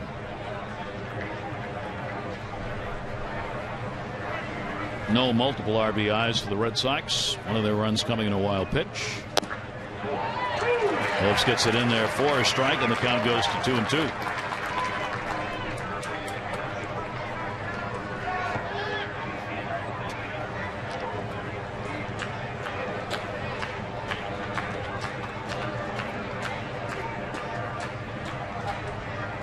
Two delivery and got him swinging. 2 Ks. Both on breaking balls, too. Came back, fought hard. That's a 2 count through that nice breaking ball right there. Phillips coming over to the Orioles from Texas organization. Last year, 10 outings for Zach Phillips with the Orioles. Spent most of the time at AAA, Round Rock for Texas, and Norfolk with the Orioles. A real look-see here this spring. He's only pitched in the 10 major league games that he pitched in last year. Antonelli at second base. Orioles win it. Well, Phillips comes on to finish it up, and the Orioles get a 6-5 win. 6-13-1 for the Orioles, 5-12-0 for the Red Sox. Orioles will improve to 8-9. The Red Sox are 9-8.